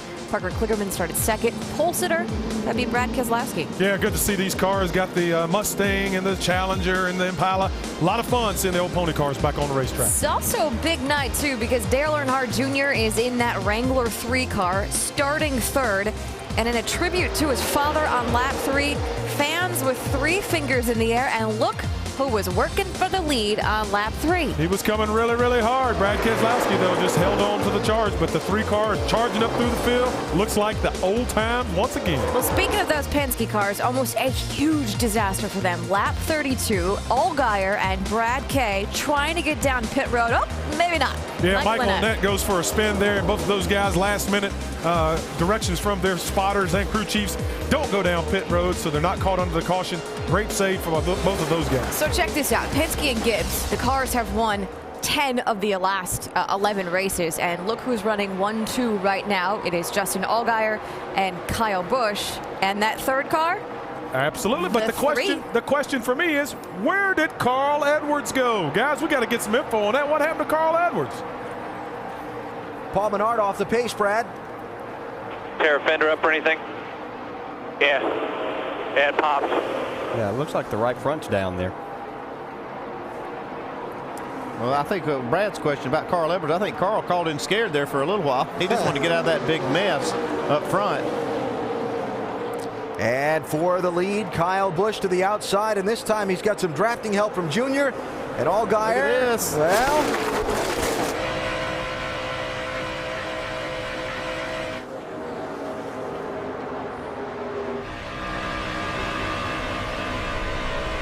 guess Junior didn't want to run that very high lane around the top of the track. Well, once you push the guy out there and send him on, then you've got no help there yourself. Junior wasn't getting pushed from behind, and so that kind of left him sitting. he'll make his way back. This car is handling really good right now. We heard Tony Jr. say that they might make an adjustment, but I'm sure they're talking about that right now, Andy. Well, he was making time on the bottom of the racetrack till he caught that lead two cars there, and they were occupying that lane, so he was looking for a way around. That's kind of how he got forced up there. Now the question becomes, flat tire before the fender crunch or the fender crunch and then the flat tire? Yeah, more than likely the tire went down and he got in the wall. See, he's up there, but that's still a good question. I would say he probably did cut a tire down somehow. I thought I heard on the radio he said it popped. Yeah. So would support your conclusion. Tough luck for Paul Menard, who had been having a solid run in the race so far. You see, Earnhardt Jr. got shuffled, but here he comes back. It's hard to hold a good handling car back when these cars get to this point and you get shuffled around. When you're starting to back off the gas, all the leaders are. It's hard to keep that good handling car down. Wow, Allgaier. He scared it, didn't I tell you, he? here comes that 3 car. He's going to be leading this race in a minute. Yeah, you can see he's just able to beat these guys through the corner so much, and that's because he's staying in the throttle so much more. This car's just handling good right now. If he gets just a little opening on the bottom of the track, he's going to take the lead from Kyle Busch. But you see Kyle just running right against that yellow line. I think if Junior's going to pass him, he's going to have to get back and get a run on him and probably go to the outside and pin Kyle down a little bit. And he may need a little bit of a push to make all of that happen. And watching Junior's strength late in this run, DJ and Andy, is amusing to me because I'm looking at that lap count. We're coming up on another set of green flag pit stops. And that could put some guys right on the edge of making this thing to the finish without having to stop again if we get another long run. Well, the way these cars are handling, though, I can hardly imagine we're going to go green to the finish. And that's the way I'm thinking if I'm on the box. I see a lot of this going on. I would plan on there being another caution or two. Joey Logano running there in 5th position, Dave. And you know, on the first run, actually, the car was so loose they needed a big adjustment. 2 rounds of track bar for Joey. He said, you guys got it 3/4 of the way there just a few laps ago. But he said, if I get in clean air, it's ridiculous, meaning it's very, very good. So Joey trying to find his way to the front, whereas Carl operate perfectly. Doc? And Kyle Busch out front. Now, Kyle, DJ, has said what you're talking about a moment ago. He said, I am loose, tight. I am loose when I get a car like the 3 car tucked underneath the back of me, and he uses the whole racetrack to drive up across and hang on to the car. But once he pulls away by at least 2 car lengths, the car's a little bit tight out front. But they really can't make an adjustment because if they go too far on the air pressure, it'll get too loose. If they don't go enough, it'll get tighter and they'll have trouble leading the race. So they're in a bit of a quandary right now as they schedule their last stop around lap 73. Leaders in some traffic. Closed up the pack there for a second. Yeah, that loose and push situation, welcome to Daytona. That's something that you fight here because there's just not a lot of grip. Here we see Carl Edwards. That's 15th place. Remember, he was running 7th a little over 20 laps ago when he kind of bailed out, fell back as far as 25th, and has now started picking his way back toward the front. But Shannon not really running in the pack. Well, they were a little bit concerned when he first dropped back. They asked Carl, do you think that this is a bad idea? Carl said, guys, don't worry about it. We will figure it out. The car's pretty good. I think I can get back up there and compete at the end. Right now, he's slowly trying to make his way. This pit stop will obviously be a good thing for him when they come down pit road, hopefully to get his way back up to the front. Great action on the track right now, guys. Kenny Wallace, Michael McDowell going a lap down on this long green flag run that we've seen. McDowell in the 81 is the 30th place car. Yeah, and we're seeing something right now that we have seen here before in the Nationwide Series. A couple of the better handling cars that are able to stay in the throttle, kind of break themselves away from some of the others. And Allgaier there in the 12 car is not letting him get too far ahead of him.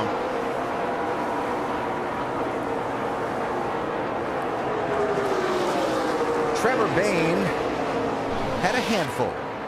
I've seen him a few times have to turn this car right when he gets in the corner. He's doing a lot of that right there. Wow, look at that thing. Man, he's just having to walk it off the corners. As you said, Andy, we've seen this a couple of times, and it's only so many times that you catch it before you just have to back out and say, okay, need to calm down. We'll get tires and adjustment on it here before long. It's Ryan Newman in the 1. Up to challenge Bayne. The bump draft for Bayne from Clint Boyer in the 1. Boyer spent a lot of time up toward the front of this pack.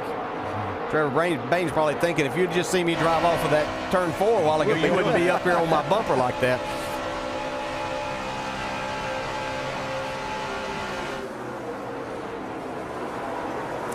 And from there, we look to the front of the pack. There's Kevin Harvick, 33. He's running in 5th position now.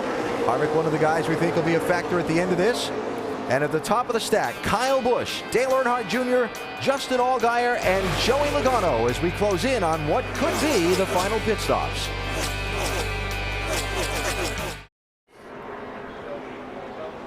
Third caution is out at Daytona International Speedway tonight. It is for debris on the back straightaway. And the pace car picks up the new leader in this race just before the caution came out. Dale Earnhardt Jr. shuffled by Kyle Busch. You know, I said it's hard to keep a good handling car down. Right now, at this point of the run, right late, when the tires get hot, Junior's car is by far the best handling car. Makes this pass really look pretty easy. Yeah, you can see he had a push from the 12 right there as they got to the center of the tri-oval. He could feel that little bit of a push and just pulled to the outside of Kyle Busch and went on. And then the caution flag for something down towards turn 3 on the back straightaway has put the pace car in front of the field. Now got 30 laps to go. Be 29 when they come back around to the pit lane, Andy. This could be the money stop. Oh, yeah, this could be the last stop if it does go green. Like I said, I'm not going to count on that, but it could, and this would be a good opportunity for everybody to make their last adjustment. Michael McDowell, the Aaron's Lucky Dog free pass on this caution. First car not on the lead lap, so he will come back around and get back in the hunt for a top finish at Daytona. I don't believe I'll be adjusting on that 3 car, though. It'd be hard to, the way it came on there. 29 cars on the lead lap. Pit stops with 29 laps to go. Doc?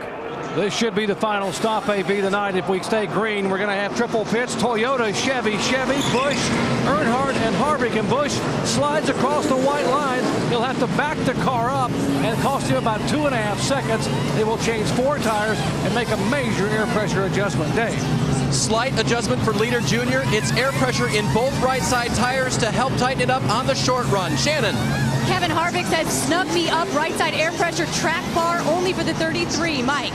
Justin Allgaier wants to be tightened up as well to make a 4-tire change. 2 cans of Sunoco race fuel and to put a ½ pound in the right rear on the 12.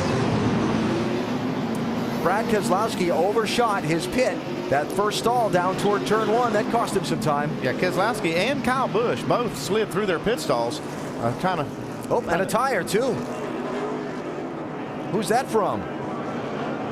That looks like maybe some of Greg Sachs's guys standing there waving their arms. That'll be a penalty for someone. We'll see who goes to get it. Yeah, these guys forgot that that the racing surface isn't the only thing that's slick here. Pit road is too, especially on those hot tires.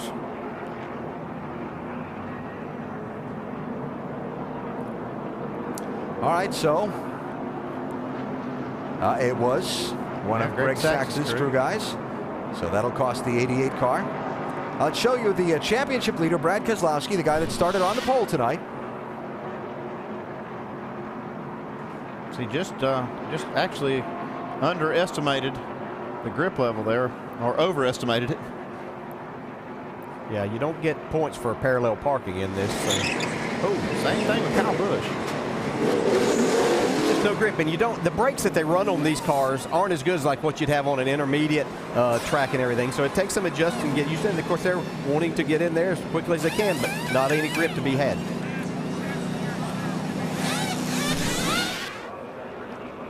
Well, Michael McDowell got the free pass, but so much for that. Didn't have enough fuel. Could take advantage of it, looks like. Yeah, that's a shame. Needing to get a little help to get back into the pit area and make what should be his final pit stop. So as they cross the stripe and the scoring resets, Earnhardt Jr. winning the race off of pit road. Kyle Busch is going to come out 5th in line. Carl Edwards is up to 6th. And Brad Keselowski is down in 13th spot by sliding through his pit stall. 28 laps to go. Cleaning up from the 3rd caution of the race. The scramble to the finish at Daytona coming up.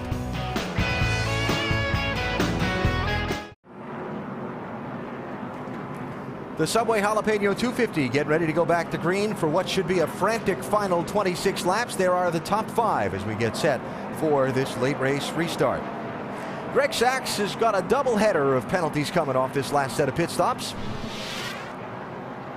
See right here, he gets on the brakes as they come down to the pit road entrance. Now he catches that cone. Easy. He's got the cone. That's one penalty.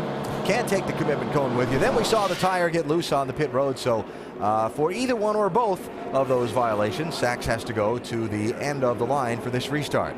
So it's Earnhardt Jr. inside of Allgaier. Second row, you've got Harvick and Newman, then Kyle Busch and Edwards back up in his 6th position. Remember Brad Keselowski back down around 13th in line after this slide through his pits, and we go green with 26 laps to go.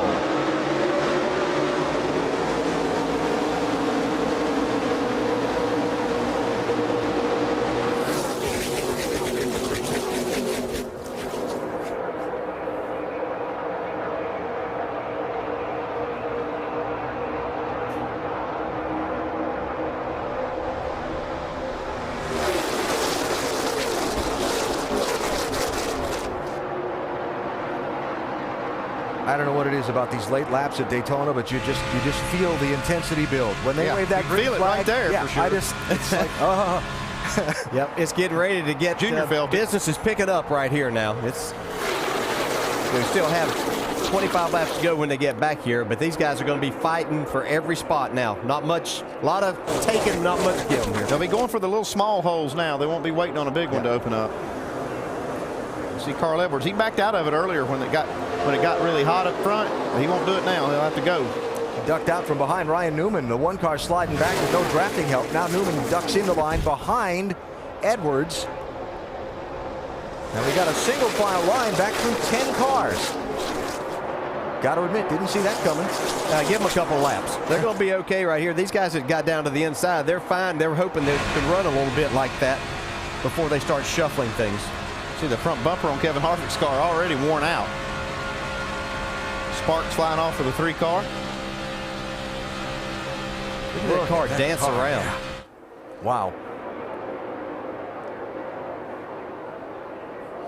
And Kyle Busch, remember, got shuffled from the lead by Junior just before the caution, then slid through his pits, back up in the 3rd spot, got his Gibbs teammate Joey Logano right on the back bumper.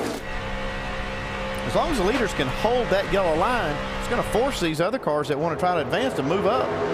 Right now, they don't want to. No, they don't, but I would say if Kyle Busch can get a run with his teammate Joey Logano on his bumper, then he'll go to that outside and try to get back to the front. And he won't wait very long in doing that, I don't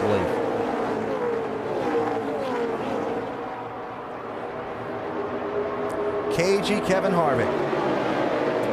Talked earlier today about not feeling his car had the flat-out speed for a pole contending qualifying run. He was right, thought they had the handle for the race. I'll tell you what, talk about flat-out speed. The last lap for Dale Earnhardt Jr. was a 47.39, fastest lap of the race for him, or anyone. 23 to go. Getting time to settle it here at Daytona. Earnhardt Jr. in the famous 3 is out in front.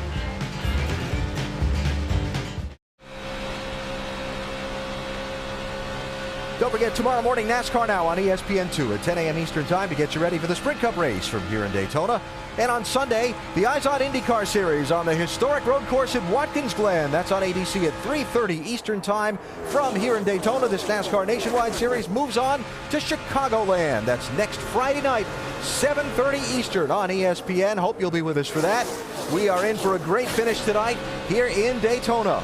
Dale Earnhardt Jr. leading Kevin Harvick, Kyle Busch, Joey Logano, Clint Boyer, and a host of others with 19 laps to go.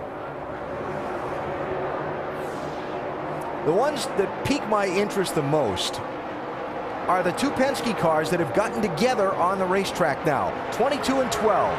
Remember, they started on the front row, Allgaier in the 12, Keselowski in the 22. Keselowski got shuffled some problem back. with the 12 car. His back panel, his sail panel has come loose. The back bumper, you can see it flapping. Wow. Maybe you got a little too heavy much shot. Too much bump drafting back there. Yeah. How about Ricky buffeting the spoiler, though? Yeah, Ricky Stenhouse there in the 6 car. Yep. You know, he's had his problems. That's it for his 2nd straight up in the air. Still good. Good, your bumper came off. Somebody probably banged it off of there. Oh, there he goes. Look out. Yeah. He just lost it right there. Just all that downforce. Hang on to it. Hang on. That was a good save. Inside here. No caution. No caution. And all these guys around him. Yeah. And they said, but he's cost these guys a lot of momentum, and they've lost the lead draft. Yeah, the lead draft got away from them quite a bit now. It'll take a lap to catch up. Or to actually get back to speed, not to mention catching back up. Go ahead, Mike.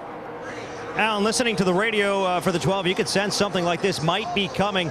Not too long ago, he came over the radio and said, we are all over the place. In fact, he told his crew chief he thought there was a hole in the body somewhere because it was so aero sensitive, more aero loose and more aero tight than they were when they started the race. So Justin certainly could sense something was changing with his race car.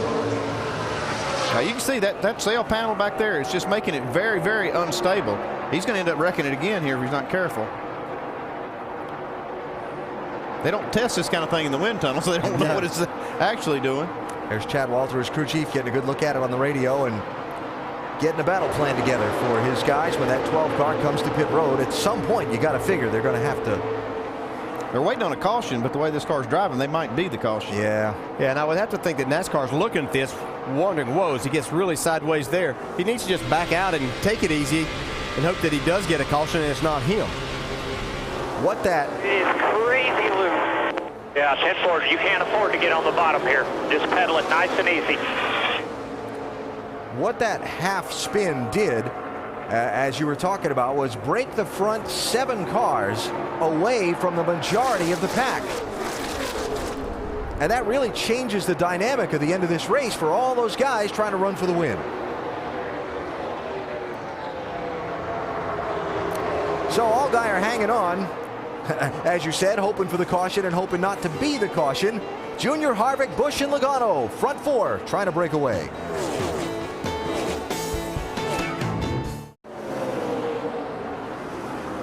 "12 laps to go in the Subway Jalapeno 250 powered by Coca-Cola.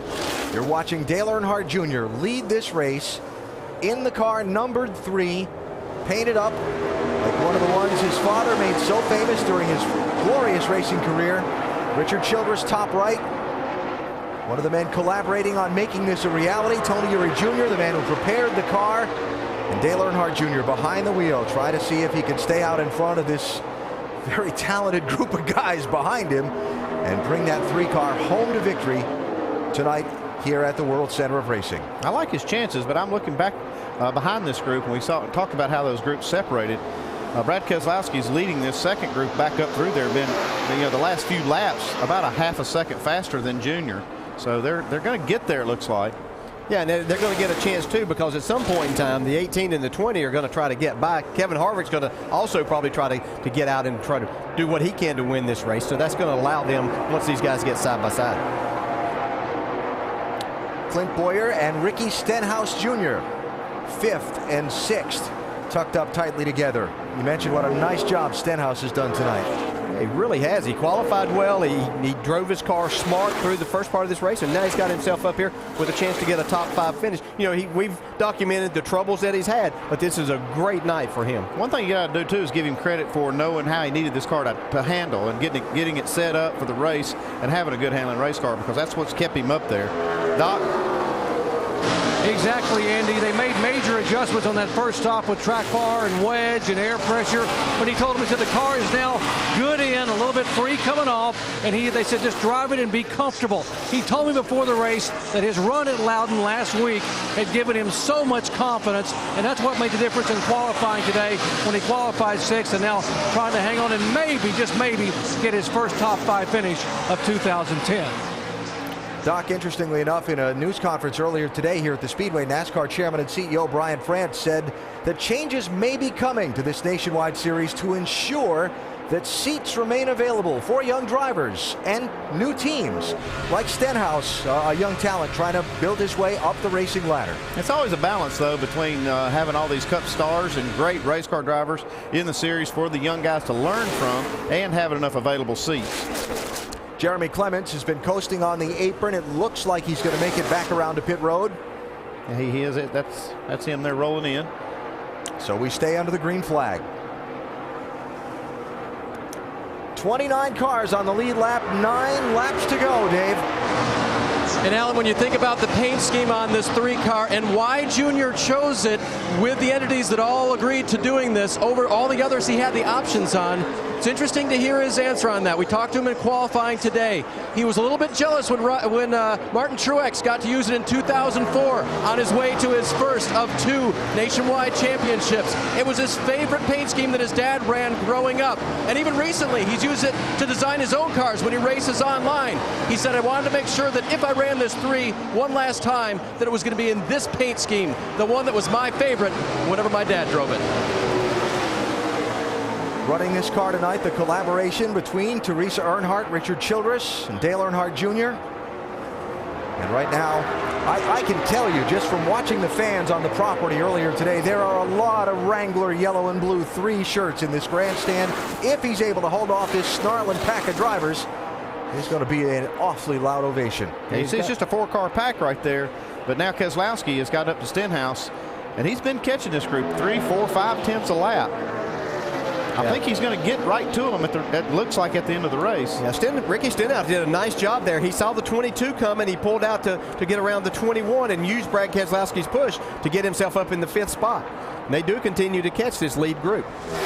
Of Brad Keselowski's victories this year, 2 of them have come on last lap passes. One of those at what many consider to be the sister track to this Daytona Speedway, Talladega. Well, they're going to have a lot of momentum coming right here about the right time. They're going to have to find something to do with it now. They need to be making plans because they are going to have, a few miles an hour faster than the leaders are running. Yeah, the only problem that Brad's going to have is he has nobody pushing him right there. So he's going to have to make a decision when he gets up there. Is he going to continue to follow this 6, even though he doesn't have a lot of experience here, or is he going to try to do something on his own? Can I answer that? Yeah. No, he's not going to keep following him. 6 laps to go. Yeah, they were about 4 tenths of a second faster once again. Those 2 cars catching this group of 4. Okay, it's gone. Brad Keselowski is a fast race car. Mike? Guys, when you look at Brad Keselowski's resume, a couple of things that stand out, and that would be his Cup Series win at Talladega and, of course, the Nationwide Series win there earlier this year. Obviously, this style of racing suits him. So I had a conversation with his crew chief, Paul Wolf, this weekend. He said part of it's instinctual, but part of it is the fact that he works at it so hard. He studies videotapes. He knows exactly where he wants to be. He puts himself in simulated situations so that he knows where he wants to be at this stage of the race. He studies this style of racing, and the homework could be paying off. He's running toward the front, but only a few laps to go, guys. And behind them, Ryan Newman and Carl Edwards hooked up. Yeah. These fans are standing. They're excited for Junior. They see this 6 and the 22 coming. Did you see his hands working the wheel there? He had his hands full. Lap ago, we heard on It was Kyle Busch's radio. Here we go. Here goes Keselowski now around Stenhouse. Kyle had something on the grill, apparently. We heard from his spotter saying, okay, it's gone. That was that move we saw out of traffic. And Paul Menard again. Now another right front tire down on this 98 car. Still under green. Not anymore. Caution's out for debris from the 98 car with 5, now 4 laps to go. Oh, my. Oh, my. Well, you had to know when you saw that tire that there was going to be debris. Oh, yeah, it's everywhere. Yeah. Yeah, no choice but to throw the yellow right there. And there it went. Man, you can see that tire pop. Same spot on the racetrack, too.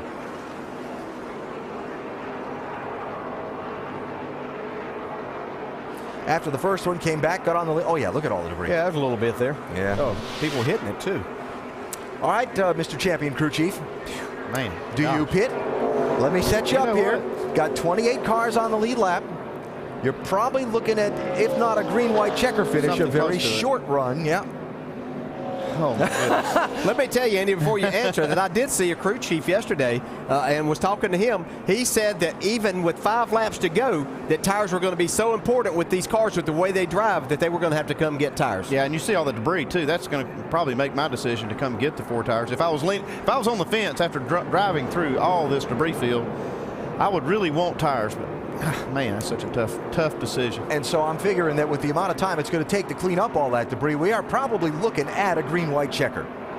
Yes, more than likely. The thing is, I'm looking at the lap times, and they were still running, very fast lap times, which tells me they were on the throttle pretty good. So it'll be tough. And I would say you'll see some cars stay out right here, but you're going to see some pit stops as well. Again, 28 cars on the lead lap. Here comes the field. Pit road is open. Now we find out.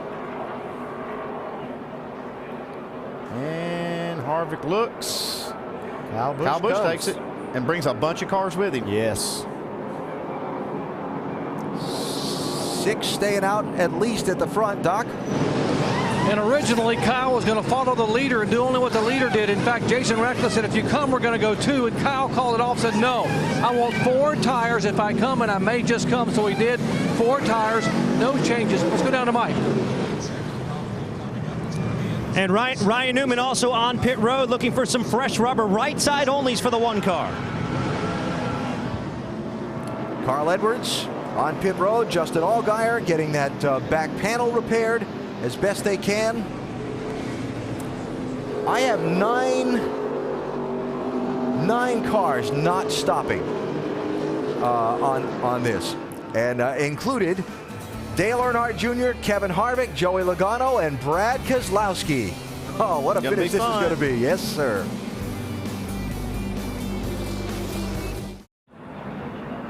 Setting up for a green-white checker finish to the Subway Jalapeno 250. You're looking at the top 5 as they run. None of those drivers pitted under this late caution flag. The yellow does give Tony Raines the Aaron's Lucky Dog free pass. He was the first driver a lap down, and he'll rejoin the fray. Tony in 27th position and now on the lead lap. In-race reporter Kevin Harvick's one of the guys who decided not to pit, DJ. Kevin Harvick, Dale Jarrett, do you have a copy? Forward, Dale. Well, we're towards the end of this race. First impressions of the new car. It's been a heck of a race. They are fun to drive. They're definitely not easy to drive, but I think that's what makes it fun. It's been a fun race to be a part of so far, and hopefully we can have a good finish here. Well, now you're following that blue and yellow number 3. Are you just kind of playing a cat and mouse game with him? Do you know when you're going to try to make your move? Really like to see a Chevrolet win, whether it's us or the 21 or the 3. But we're going to get split up right here on this restart, so we'll see what happens. Okay, Kevin, good luck. Guys. I say whatever plan he had for making that move changed when that yellow flew. 1 lap to go. We just heard from Kevin Harvick, who did not pit under the yellow. Let's hear from Kyle Busch's team. They called him in from 3rd, Doc. Yeah, Jason Ratcliffe, you left it up to your driver to stay out or come in. He chose to pit. Why? I think for several reasons. You could see it. Everybody was just lined up. You had what you had. And, without the track position, I think he felt like he needed a little bit of an advantage, and tires would give him that if he's going to win it. Otherwise, we were just going to be stuck there with the top 5 maybe. So I think it's a good call. We could get multiple, green-white checkers right here. And if we do, I think he's going to, look like a hero. And tires are worth a lot. I mean, the rest of these other guys have over 20 laps on their tires. So it's going to be exciting. All right, Kyle Busch rolling the dice. Dave. The 3 cars stayed out. Pros and cons in that. Tony Eury Jr., what were the pros for staying out? I mean, you got track position here, 2 laps to go. Thing you got to do really is make it back around here to the white, and if something happens, it's over. So, our car's been better on the long run than it has on the short run. So, we just took the track position. We'll see if he can hang him off and see what we can do. Good on those old tires. And Junior did request to the 20 team, have Joey push me really well, but don't spin me out. Yeah.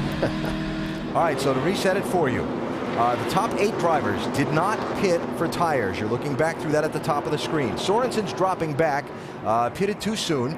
You got Newman and Steve Wallace and Steve Arpin in the 166 and 7 that just changed 2 tires. Then Kyle Busch. By the time Sorensen drops back, he's going to be 12th for the restart for the green-white checker. Last 5 July Daytona races ended with a green-white checker, keeping the trend going tonight. Let's also mention the rules for the green-white checker. Once the leader has taken the white flag, if the caution waves at any point after that, the race is over. If the caution comes out before the leader takes the white flag on the track, then we'll try it again. Up to 3 times. Pace car off. Earnhardt, Harvick, Logano, Keselowski, Stenhouse, Sachs, green flag. Whew. Junior wanted to push, and he got it right from the very beginning. Man, Joey Logano was all over him.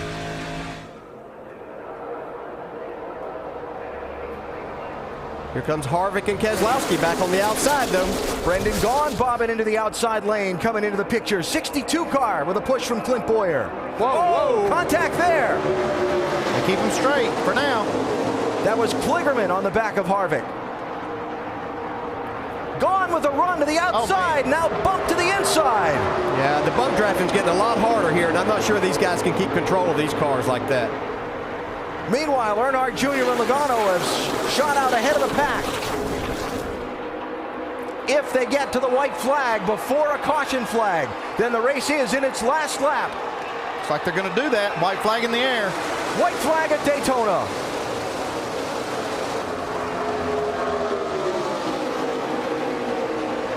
Stenhouse in the mix in the 6 car. If those front two get side by side, that could open the door for Stenhouse in that 6. He's had a great run all night. Kyle Busch still bottled up back in traffic. He's 11th. It's like Logano might be waiting until turn 4 here. He's getting a run right now. Stenhouse pushing. Here goes Keselowski. Got a wreck in the 3. Keep digging. Keep coming. There is a car in the wall behind them.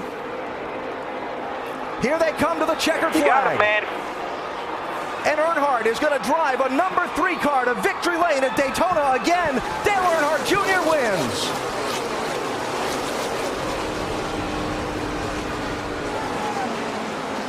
Well, but damn. Good job, guys. I'll tell you again, thanks 88 crew for the pit stop. Tony Jr., I appreciate your work, man. I love winning races with you, buddy. Incredible. I don't know if it's you guys, but that's chills good work, right TJ. there. You did a good job. You guys built a hell of a race car.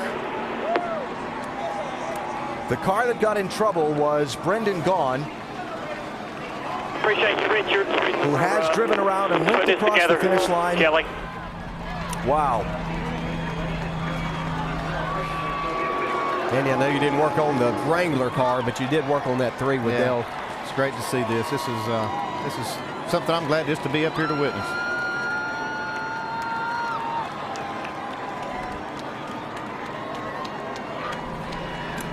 The emotion from Tony Eury Jr. after his car took the checkered flag, Mike. And Tony Eury Jr. collecting his thoughts right now, wiping a tear from your eye. What does this mean?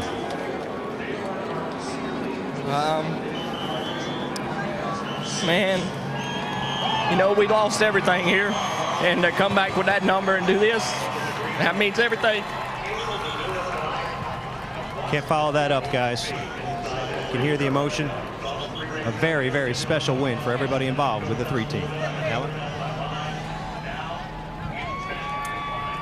Well, I'll tell you what, we have all, I think if you followed racing for a long time, you experienced the highs and the lows revolving around this whole story with Dale Earnhardt in Daytona.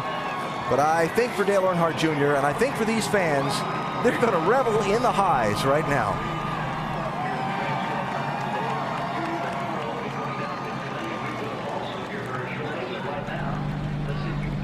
This is something Junior needed too. He did, and I'm sure he's taking this time just to kind of collect his thoughts a little bit too. Compose himself. You know, he applied the pressure to himself by wanting to do this, and then went out and took all the energy from everything there and drove this car to victory tonight. Incredible. Watching the fans' reaction, soaking it all in.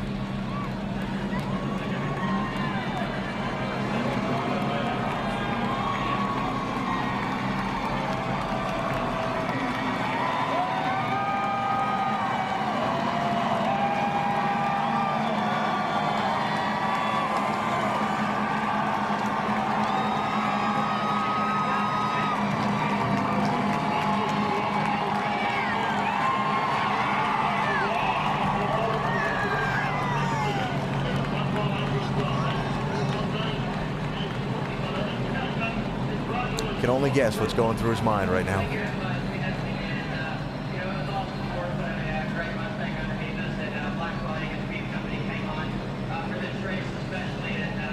I'm sure there are a lot of things, and you know, if a lot of talk about whether the 3 should be run and shouldn't, and if there was anybody deserving to do it, it was certainly Dale Earnhardt Jr. and his father would be extremely proud in a lot of ways. He picked the paint job. He told us on NASCAR Countdown earlier that this would probably be the only time he would run this number and not do it again in the future. And he has certainly gotten the most from it tonight. Now going down for the spoiler angle check before he makes his way toward Daytona's victory lane.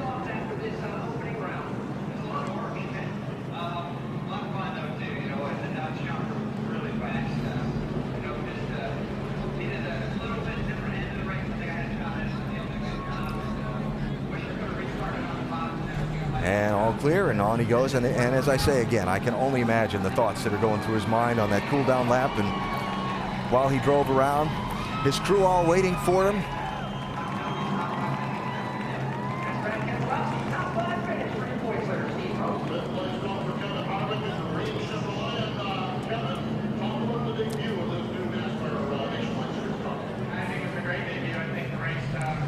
And the drive into victory lane for Dale Earnhardt Jr.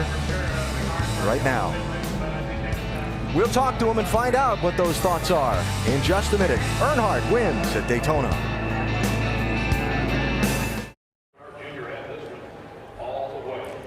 Dale Earnhardt Jr. driving into victory lane a moment ago and climbing out of his car, much to the delight of the fans, to celebrate with his crew.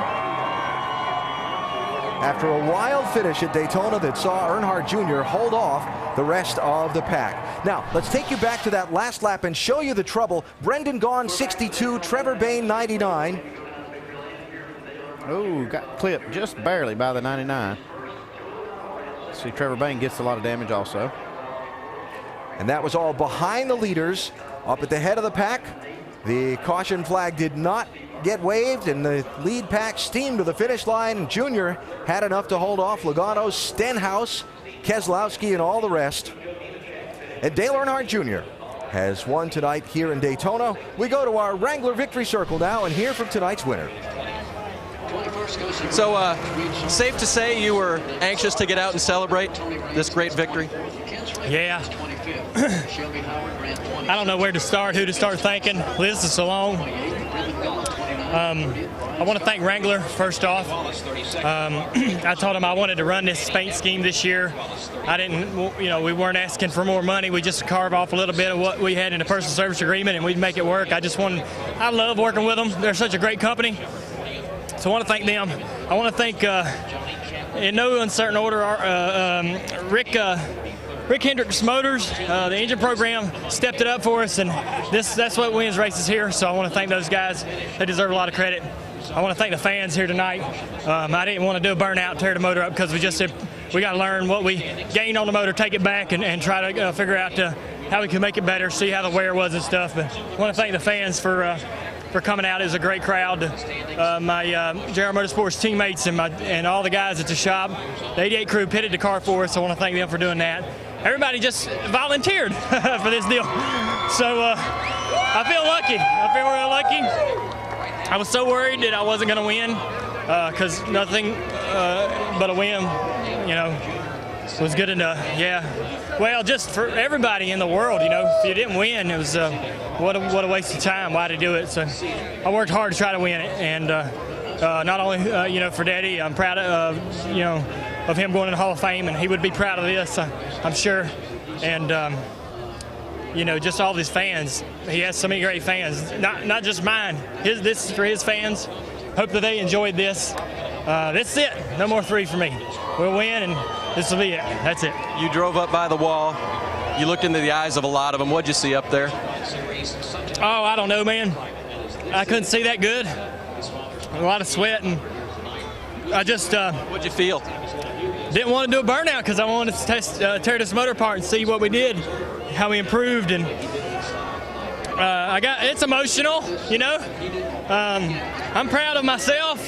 I'm proud of, I'm proud to have done what I did with this group, the JR Motorsports group. I'm proud for Richard and Teresa and everybody who was associated that came together to make this happen, but mainly the fans. I mean, I hope that they really got a lot out of this. and because it was trying emotionally to put it together. I'll quit yapping. You know, y'all go interview the rest of them guys. We're glad, we're happy. Thanks for everybody that tuned in. It was a good race, and I enjoyed it. We're glad you put the 3 back in victory lane. I know a lot of people are, Dale. And as we look back up here, I think Doc is caught up with Richard Childress right over there. Let me just ask you real quick. Sure. When you gave him a hug, what was that like with Richard? Well, he just said that Daddy would be happy, real happy. And who would know better than him? I feel the same way, but I never knew what I was going to get with Daddy sometimes. But he was a loose cannon. But Richard and him were great buds, and you know, I don't know how this happened. You know, we didn't have the best car early in the race.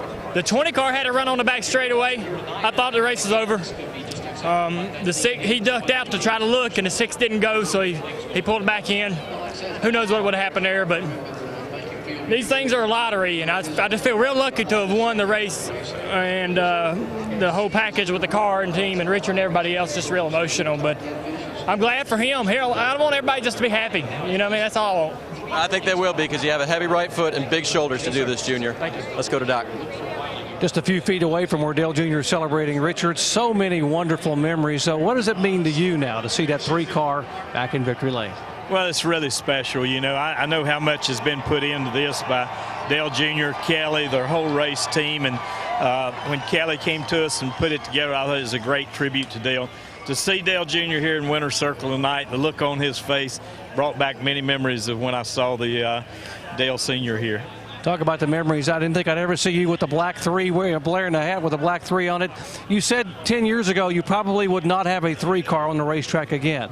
You brought it tonight, and what did you think when you saw that car go to the top of the board like the old days? Well, when you see the 3 up on the board at Daytona, it brought back a lot of memories.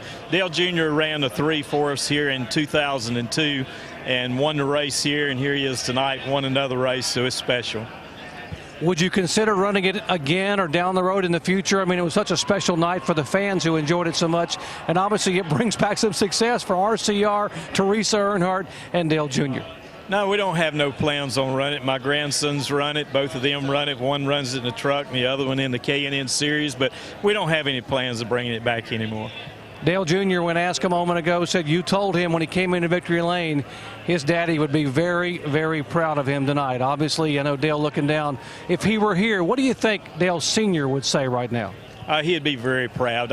He's very proud of his whole family and everything they've accomplished, and a lot more wins in there for Dale Jr. Richard Childress, championships, wins at Daytona. He was a part of this whole process along with Teresa Earnhardt, Kelly Earnhardt, and Dale Earnhardt Jr. Bringing back some wonderful memories, Alan, and bringing back the colors and the victory for Earnhardt here at Daytona.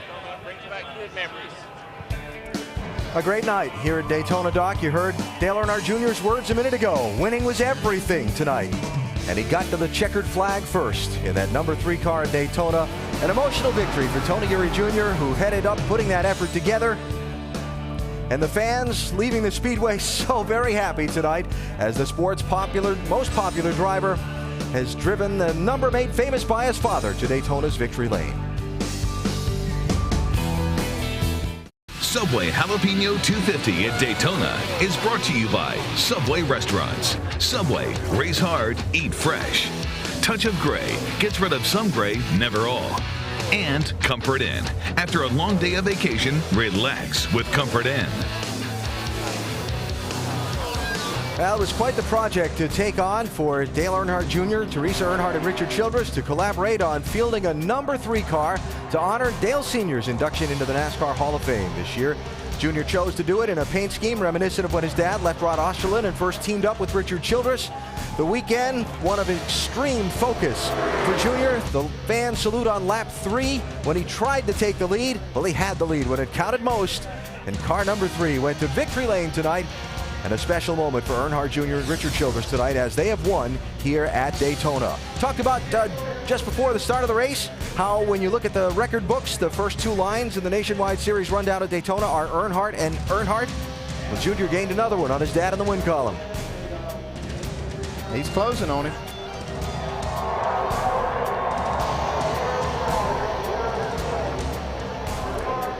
moment of acknowledgement to the fans on the window of the car just a moment ago. And so Dale Earnhardt Jr. with that number 3 atop the scoring pylon tonight. Now, that's the big story. Let's talk about some of the other headline makers tonight. Shannon is with Joey Logano.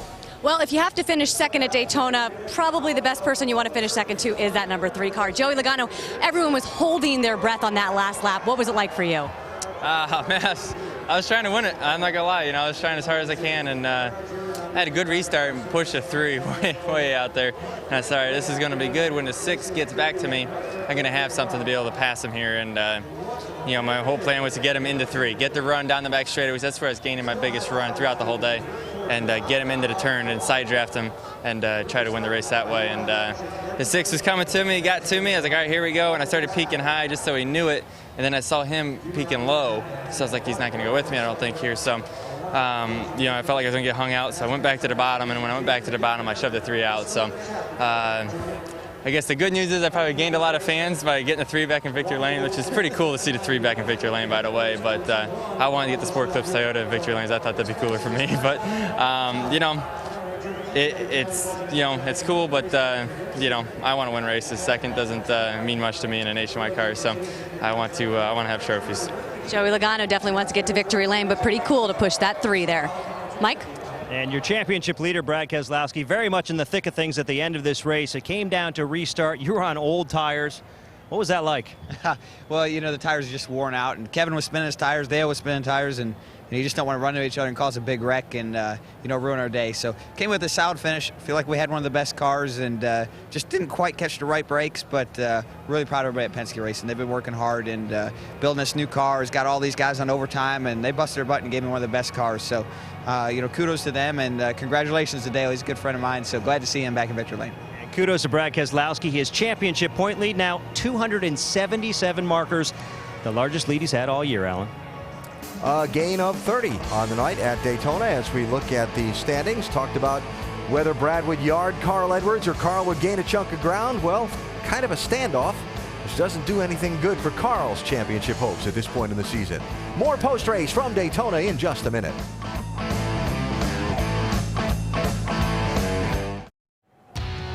Well, after an exciting night at Daytona, we go to Chicagoland Speedway as the NASCAR Nationwide Series rolls on through the summer months.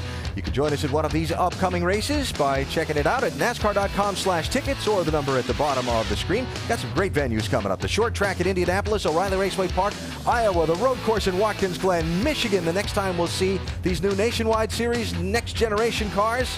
And then Bristol. And then Bristol. A lot of good stuff coming up.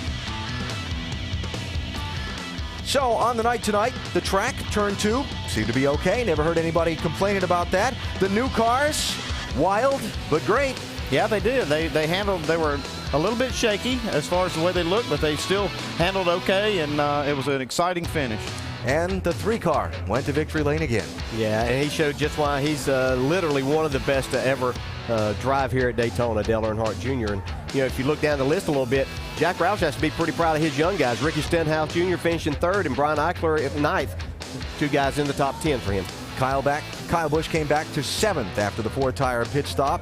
But in the end, it was Dale Earnhardt Jr. who will make all the big headlines from tonight. Next Friday night, the NASCAR Nationwide Series at Chicagoland, ESPN at 7:30 Eastern. Sports Center is next, including more post-race coverage from here in Daytona. We'll be back in just a few minutes. Dale Earnhardt Jr. is won tonight here at the World Center of Racing. This has been a presentation of ESPN, the worldwide leader in sports.